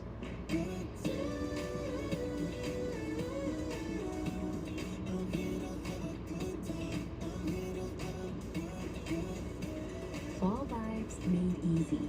That's totally Target. Tom Brady, you can never bet against them. He's Benjamin Button over here. I feel like the Saints are loaded, and they could be a real surprise. The NFL is Sunday on Fox. This year, Honda's made some pretty big news, like being the most fuel-efficient, full-line automaker in America, winning KBB.com's best overall brand, plus best value brand 8 years in a row. And now, Honda's making headlines again with the all-new HR-V. It's bigger and bolder and has a long list of standard features.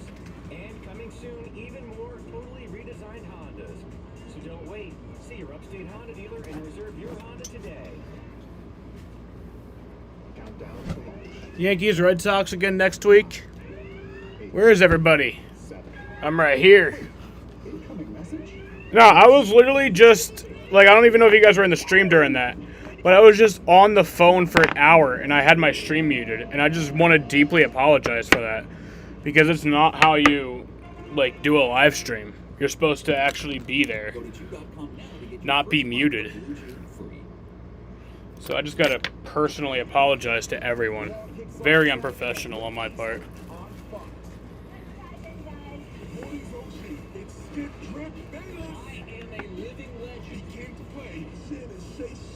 Good night, everyone. See you all tomorrow for Xfinity. See ya.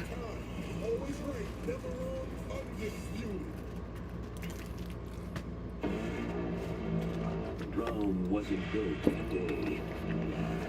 And neither were the championship hopes of 8 drivers in the NASCAR Camping World Truck Series playoffs. Now, these drivers take their title aspirations to the last great Coliseum. It's Bristol, baby. Yeah, we're back at Bristol Camping World Truck Series playoff race presented by Blue Emu. The first race in the round of 8. If you're a playoff driver and you win this one tonight, you automatically will earn a spot and a chance to run for the championship in Phoenix. Hey, by the way, Josh Realm transported to a local hospital for further evaluation after that stage 1 incident. Yo, really? Wall.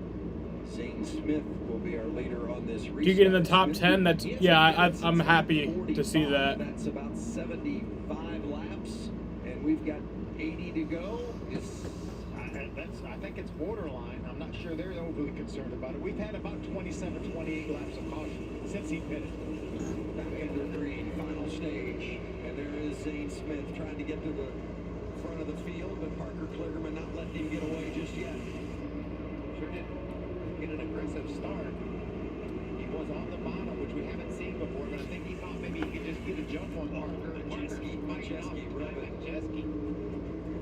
Majeski and Klickerman with some contact, and Derek Krause right behind Majeski. Riley's taking the gloves off. Not that they had them on for long here in this one tonight anyway. None of these guys are going to want Klickerman to get down to the bottom. Not one of these trucks will want him to get in front of them on the bottom. Because at the speed our front runners have had, his tires are the second oldest on the track. Only Zane Smith's are older, but Zane got that lead, and you can't even see him anymore, and he's gone. Grant Enfinger's trying to push the 19 of Derek Krause by. That's going to open up the door for Grant Enfinger. And Enfinger makes the pass, gets them both. Oh, and look at Haley gets a bump from Matt Crafton. Talked earlier about how strong the truck that was. Zane Smith's came from the back to the front tonight. It's pretty cool. Deegan is sixth. You can see Krause is all over the back of Klickerman. And Haley's going to be all over the back of Krause in just a matter of a lap. If that gap continues to grow, then Derek Krause is going to get a little more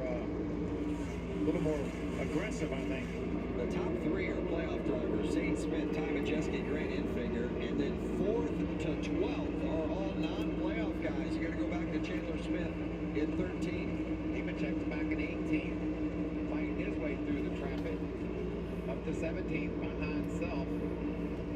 Then Rhodes back in the 22nd position. There's Zane Smith. Last pitted on lap 45 is we've had about 25 laps of caution in that Between 25 and 30, 27, 28 laps. So a fair amount of laps of caution, but what are they saying in that 38 camp, Jamie? Well, I talked to the crew chief, Chris Lawson. I asked him about the fuel, and he said, you know, there is obviously a finite amount of fuel in that tank, but this has been their objective all night long. When they made that early pit stop, they told Zane to start saving fuel at that point. He said, as long as the race continues in the same rhythm we've had so far, he's going to be right on the line, but he should be good. I like the call to get that track position. Also like the way Zane got the bottom, chose the bottom on the restart, got out, and got a gap on him. But Ty Majeski, his tires are 40 laps fresher. You can see he's gained right up on Zane Smith. There you see the last lap pitted in our pylon. Zane Smith 45, Majeski, Enfinger 87. I like the 87 laps, obviously. Even Garcia down Thompson at 60 laps, I think that's fine. It's going to be a bit of a stretch as we see, obviously, the 91 being moved a little bit by Taylor Gray. Ooh, then a little hard contact as he gets sideways. And not just a little contact, they were really banging. How about that? That'll mess up both trucks. Yeah, a lot of smoke on the 91, and Gray was having such a fantastic run. He's digged his truck up down. He's all the way back outside the top 20. Meanwhile, Ty Majeski's closing the gap on the 38 of Zane Smith. We saw the 38 of Zane Smith. Hold the bottom and a few of you think it'd be better going to 20 and trying to get back there. Yeah, I'm with you, man. I think it's our only play. Spotter Josh Williams talking back with the crew chief. They made the call and then convinced themselves it was a good call. Yeah, what I was saying, they made a lot of adjustments on that truck on that early caution flag. Obviously, they didn't get a whole lot of practice because of the mechanical issue. But that truck's running some fast laps right now. Obviously, Tom Majeski running second is able to match those lap times. But I think it was a great call by the 38 as long as he has enough fuel, guys. Ty Majeski showing some speed, closing the gap on the 38 as well. Going to break, but you won't miss a lap. We're going to keep it side by side.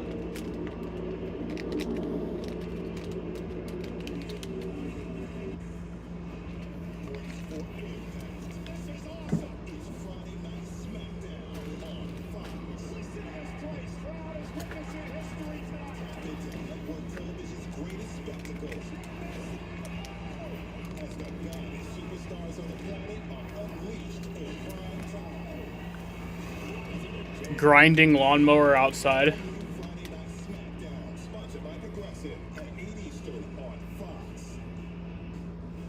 You're invited to join 40 adrenaline junkies to a Wait, at night?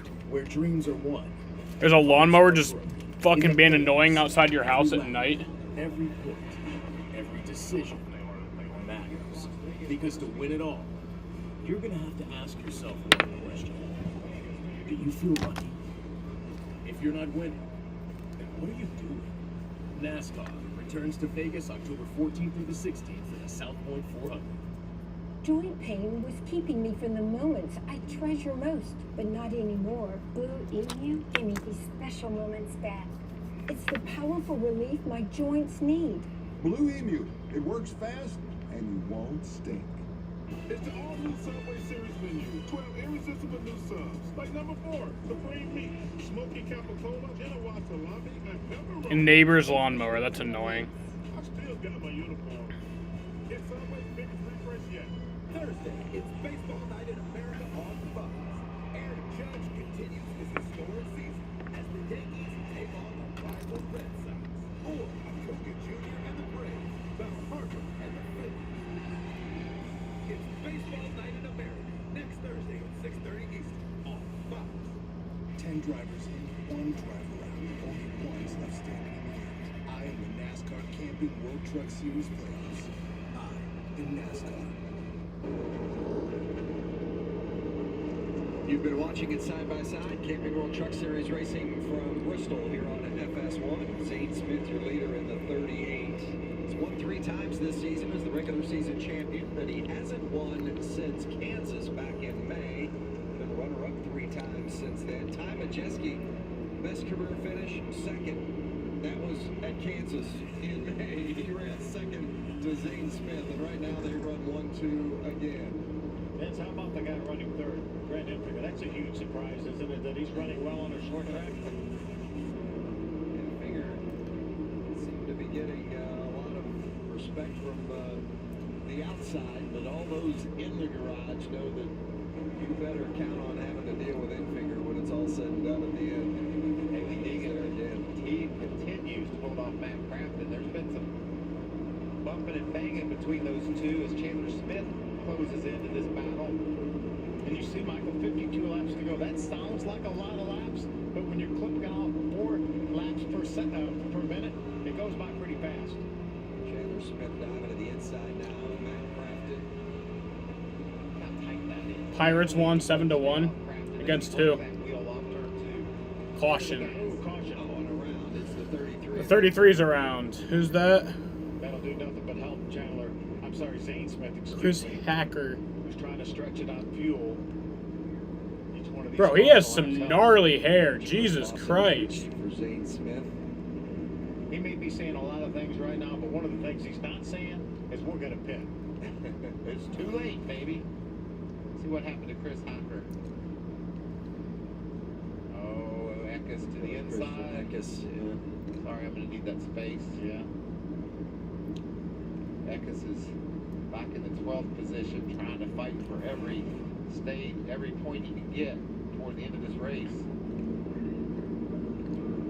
Check out radio from Christian Eckes as he's all over Zane, or excuse me, Tom Majeski as he's all over Zane Smith.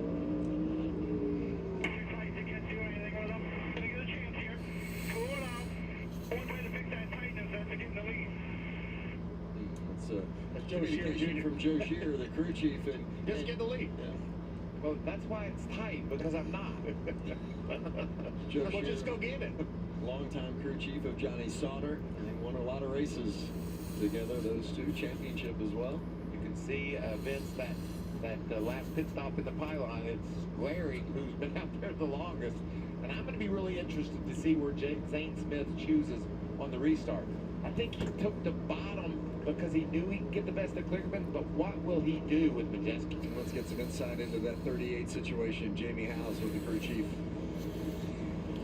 And that's Chris Lawson for Zane Smith. Talked about it earlier. Okay, I don't know what's up with the scoreboard. He's been saving fuel since he came into pit lane. How close is this going to be at the end of the race? I think with this caution, we should be pretty good right here. I wasn't really worried about it, but you just never know. Green, white checkers and whatever else, you want to try and save as much as you can. And we're a little tight There we too, go. so a little fuel weight never hurts. But we're okay. Looking to go from the back to the front. Let's see if he can hold on, guys. Third full-time season for Zane Smith. In the first 2 years, he finished second in the championship. Came into this season. Okay, fuck this website. Certainly one of, if not the favorite, one of the 2 favorites starts along with John Hunter Nemechek. And Oh, there we go. Zane has done nothing to disappoint. He's won 3 times. He's the regular season champ, and we mentioned that it's been on a little bit of a drought since winning his 3rd race at Kansas. He won 3 of the first 8, hasn't won since, but he's been in the top 5 multiple times. I think 7 times in the 11 races since then. He's been runner-up 3 times. It's not like he's been out to lunch. I mean, they've been right there. They He's just been haven't really gotten good. the wins. You're exactly right. Five top 3 finishes in those 11 races. Been awfully good. And he's followed it on track by the 66 of Ty Majeski, who I've said for a long time, I think is maybe the story of the series, frankly. I mean, here's a guy that lost an opportunity at Roush. He lost an opportunity at Nice. And went to work. He was in the shop. Went to work at ThorSport. Wasn't even racing. Was just working in the shop, and got some races on a part-time schedule last year, and earned an opportunity for a full-time ride this year, and he has been terrific. You see the points as they stand amongst the 8 playoff drivers there on the top of the screen. Let's go back downstairs to pit road, Jamie. How about Parker Kligerman running inside of the top 5 right now after starting so far back? He was so disappointed after practice and qualifying. He was scratching his head and saying, we've really never been in this position here. This is like our Super Bowl. This is the biggest race of the year for Henderson Motorsports. He said, just to tell you how big it is, this is the very first time in the entire career of this team that they brought a spare truck to the racetrack. So Taylor Swift's gonna be in a movie with Chris Rock in it. That's cool. I like Taylor Swift. T Swifty. To go green as long as possible, but he does have to save fuel, Josh. Well, what Grant Enfinger is asking is that lap traffic to get out of his way. He's saying his truck is really good. He just can't get around those lappers. And remember, this is a place Grant Enfinger very strong. Never finished outside the top 10. And I said it off the top of the broadcast. He said if there's a race in the second round he feels good about getting a win, it's this one. I'm really interested, Josh, in this choice that Zane Smith has made. We saw the lead be held by the outside lane. He took on Kligerman on the bottom and made it work. What can he do with Majeski here? Blue Emu race summary. Chandler Smith has won the first 2 stages and has really been dominant so far tonight, having led 88 laps. But right now, Chandler Smith finds himself in 8th, and Zane Smith is up front. And we are back green here at Bristol. That's what I was afraid of. He just could not match the launch of Majeski. And what Joe Shear Jr. tell Tom Majeski, hey, the truck is tight, just get out front, you'll have clean air, and it'll free right up. He listened, didn't he? What a great move by Tom Majeski. Is that a mistake, Mike, from Zane Smith? I just think they went with their gut. He made it work, like I said the last time, but I just didn't see him being able to hold on. Majeski, maybe either way, Phil. Majeski was faster than Zane as he was catching him, so it might have been a lost cause, but I do think that the outside is the correct place to pick. Oh, Haley gets loose in. Friesen's working him over. Yeah, Crafton finally got around there as well after having been behind her for quite some time, and now Friesen, down on the bottom, gets loose, and maybe a little door bang there with the 1. Make sure it didn't cut down that right front tire of Friesen's. Haley Deegan put up on the outside. It's like a train underneath as trucks go past. She's going to squeeze down in front of the 16 of Ankrum. Man, this is a cluster.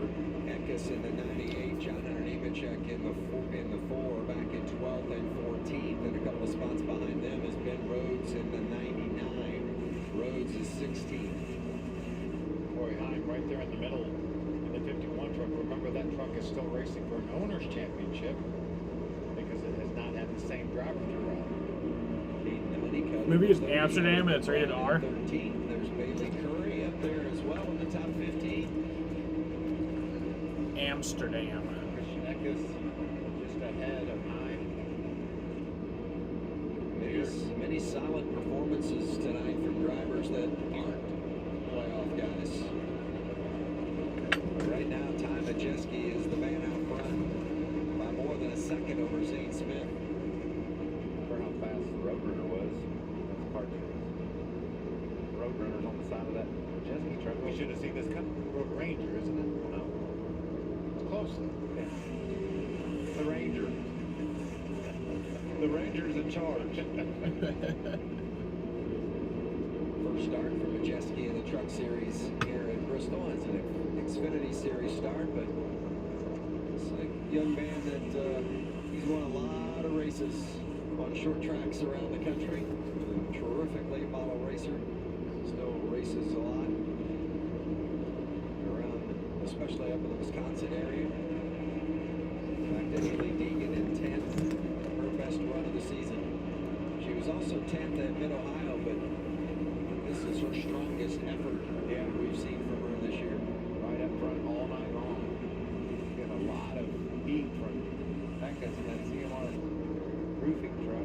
See a bit of a gap in front of Haley right there. That Becca's realizes that, and he knows that if he can get by Haley, then he could go up there and catch those other trucks. Yeah, she's got a couple of fast ones right there behind her because Corey Heim is behind Eckes. Both those trucks have had good speed tonight. Cut that 30 truck moving in on the 51 of Heim. Great run for him. Yes, that young driver. 19 years old out of Texas. His best finish is 21st this season, and right now he's running well inside the top 15, currently 13th. It's a career night for Honeycutt in the making. And some of those races in the top, where he was in the top 20, most of the race, but just couldn't put it together. See if he can finish it off tonight as he slides up high, and John Hunter Nemechek takes a look on the bottom.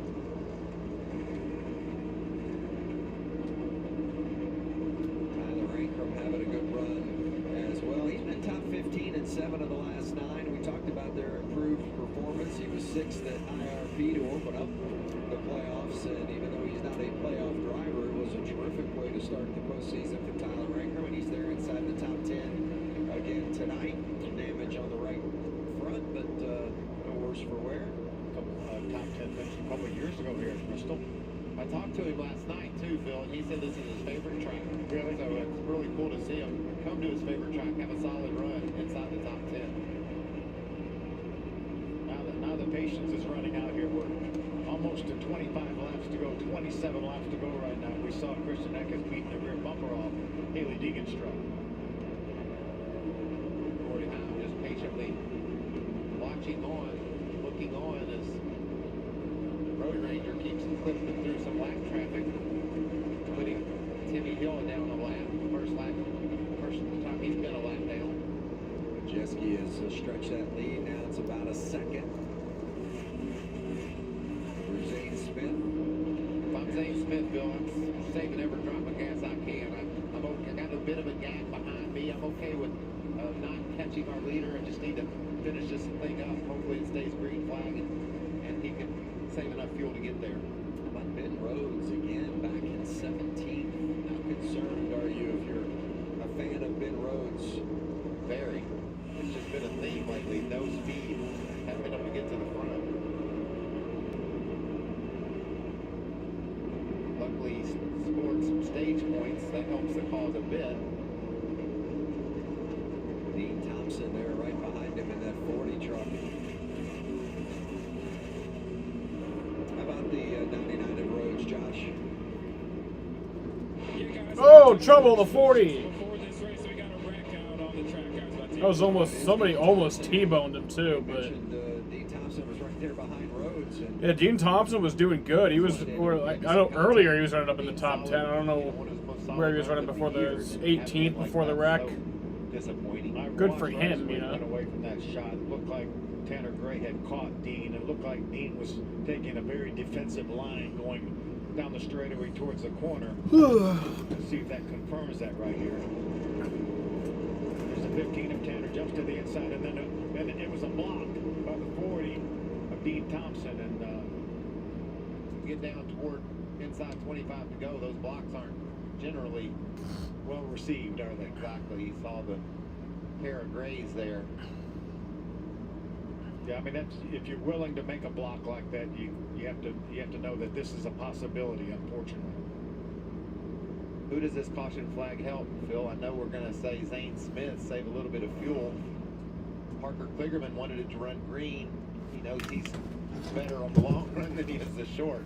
But Grant Enfinger now has a choice of which lane he's going to start in. Maybe it's an advantage for him. Friesen and Chandler Smith 7th and 8th. And we know they have good trucks. They proved that early on in the race, so maybe they feel like they can grab a couple spots here on this restart as we take a look at crew chief for Ty Majeski, Joe Shear Jr. He's won here with Johnny Sauter before, won a championship with Johnny Sauter, and he's trying to make it to Phoenix with Ty Majeski. And I just have to tell you, I don't think that was the last caution.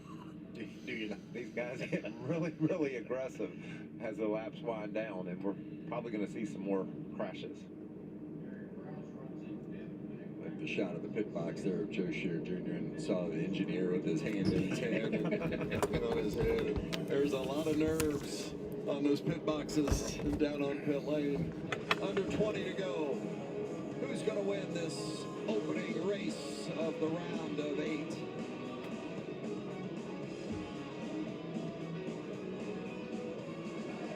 So with Geico, we can easily bundle home and car insurance and save even more? Yeah, home, car, motorcycle, all bundled together. Just like that breakfast burrito. So can I get chorizo?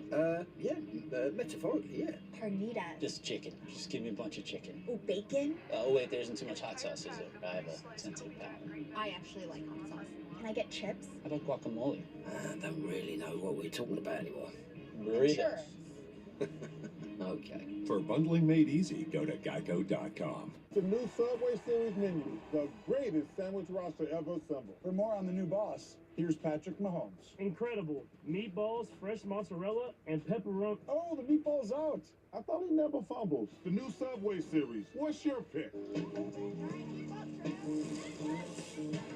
Send no blitz. Send no blitz. When I was young, I'm not a kid anymore. Start playing and never stop playing. You get the most from the game when you're having fun. Joint pain was keeping me from the moments I treasure most, but not anymore. Blue Emu gave me these special moments back. It's the powerful relief my joints need. Blue Emu. It works fast and you won't stink. If you know, you know. Crispy corners and sauce on top. If you know, you know. Detroit style is back at Pizza Hut, just $12.99. You are trouble. No one outpizzas the Hut. Fur, you won't phase me. Unlike Zyrtec, Allegra won't make me drowsy. Allegra starts working 2 times faster than Claritin. So take Allegra before allergy symptoms take over you. And for kids, try allergist-recommended non-drowsy children's Allegra.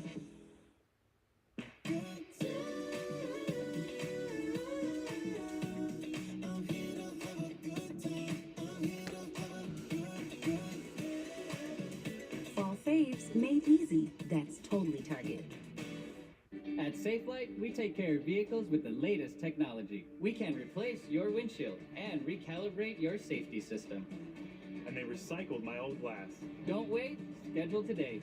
Safelite Repair, Safelite Replace. I'm a Vegas hotel. I don't want anything long-term either. Just a few nights of fun. Some people say I'm excessive, but who cares? I just want to enjoy some late nights and some very late checkouts. Getting ready for a late race restart here at Bristol. And it may determine who's going to be the winner of this first race in the round of 8. With a little radio from the race leader, Majeski. Excellent job here. We just need to finish this off. 10-4, buddy, I got you. An old show track showdown. We've got to win this race here. Yeah.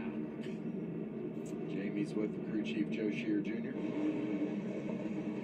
And we also heard Joe Shear Jr. earlier say, do you want to win the battle or do you want to win the war? There was a collective sigh when this caution came out.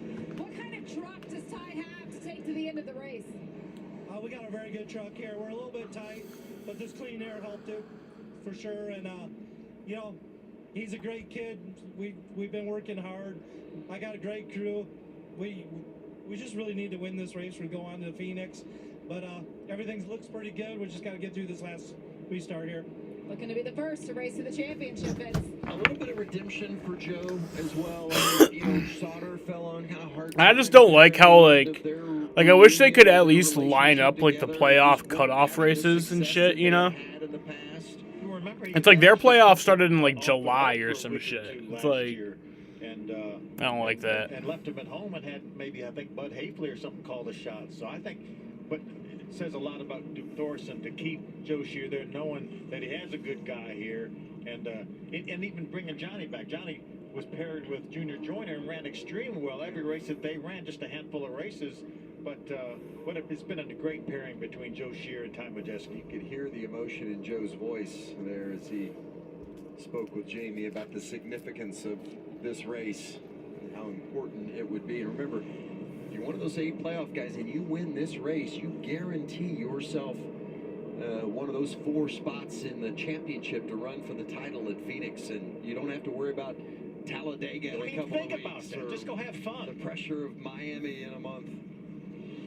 Look at that team, so intense. This is all about execution. We're coming to the choose. I think Majeski takes the top. He has to take the top. It worked so well for him the last time. He's not even going to make it a question. Zane's going to the bottom, which I think he wants that front row.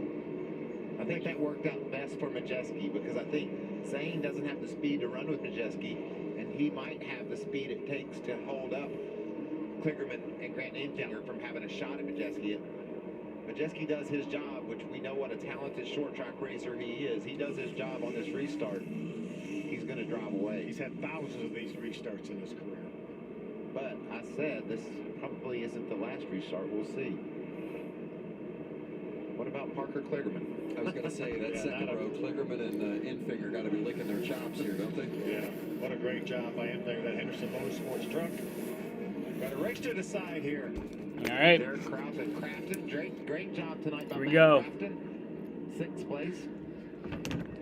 Green flag is in the air. 13 laps of racing left. Take the green, and there's 12 to go. 12 to go. Majeski with a great jump. Kligerman and Zane Smith side by side for second. Zane needs to make sure he stays in front of Kligerman. And he's going to wander up the hill a bit and take the lane away. And gets the spot. Gets it. I think Kligerman's comfortable with just getting in behind Zane.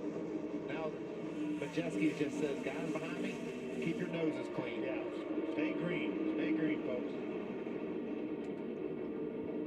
Camping World. Ty Majeski's never won a truck race before. Ty Majeski out front, zeroing in on his first career win. He's been 5th. He's been 4th. He's finished 3rd. He's been runner-up. But he has never taken home that checkered flag. He has never been a Truck Series winner. And he is 9 laps away from doing it. Oh, sideways Ankrum got pushed there. Great battle right here between Chandler Smith in the 18, Backus in the 98. Both playoff contenders. Yeah, Majeski wants just these guys to play nice for 8 more laps. No more cautions. Majeski wants it to stay green as he builds his lead to 0.6 of a second. Backus takes that spot away. Chandler Smith running 9th. That's Eckes just ahead of him, and Stuart Friesen is ahead of Eckes. Talked about Ankrum having some contact. Yeah, Tyler Ankrum has a little bit of a, somewhat of a rub. I think it's a tire rub, yeah. Somebody hit him pretty hard in the back of that truck. Yeah, that tire ain't gonna make it. In 11th. It might actually. Behind him. And there's your race leader, Ty Majeski. 28 years old from Wisconsin. You see the points and the nerves. 15:75 lap time last time by. Still running within a tenth of a second of his fastest lap of the day on those older tires. That's amazing. Last pitted on lap number 87. There were times when Ty Majeski wondered if his NASCAR driving career was over. Would he get another opportunity?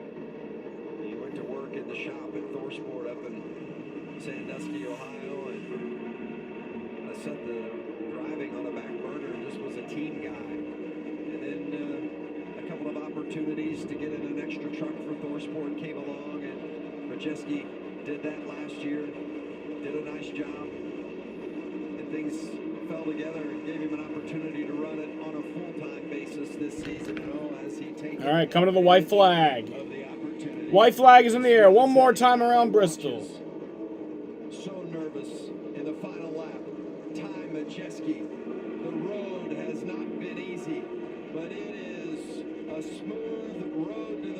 And Ty Majeski wins at Bristol. That was a pretty boring race, I'm not going to lie. What a great scene. So much energy, so much excitement.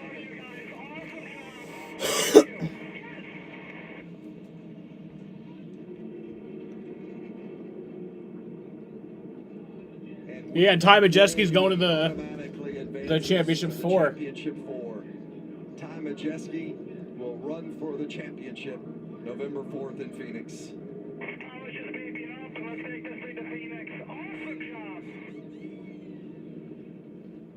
going to take that very truck to Phoenix, it sounds like. Why this. not? Right? Absolutely. Top 10, 7 out of the 8 races coming to Bristol, and then victory lane here. Happy for the Thorsport organization championship team a year ago with Ben Rhodes, and they're going to have at least one truck run for the championship again in 22. And a couple of other contenders with Christian Eckes and Rhodes still alive. His first career win. Nothing quite like the first win, is there, Phil? Sure is. What's it feel like winning your first one at Bristol? Pretty cool. A long time ago, but I still remember that. Yeah. You never forget that one. No, sir. Bristol is just a special place in the world of NASCAR. Everybody, from the drivers to the team owner, the crew guy, it just seems a little more special when you win at Bristol. It really does. And you know, you see fans that are excited at all the racetracks, but I would say too, Mike, for the fans, it's special to be in Bristol. Fans always seem to enjoy the atmosphere, and of course the racing is always terrific. Look at there, you're just going to bring her to a stop. We don't want to take a chance on spinning those tires and tearing up a fender. The fans wanted a burnout. I want to race this truck in Phoenix. I had a championship to win. Yeah, Ty needs to apologize for not doing a burnout to the fans. Roadrunner, stop. The Road Ranger was king of the road tonight, wasn't it? Beep, beep. Beep, beep, I'm coming to a stop right here. Led 45 laps. En route to his first career win, and a big smile from Ty Majeski.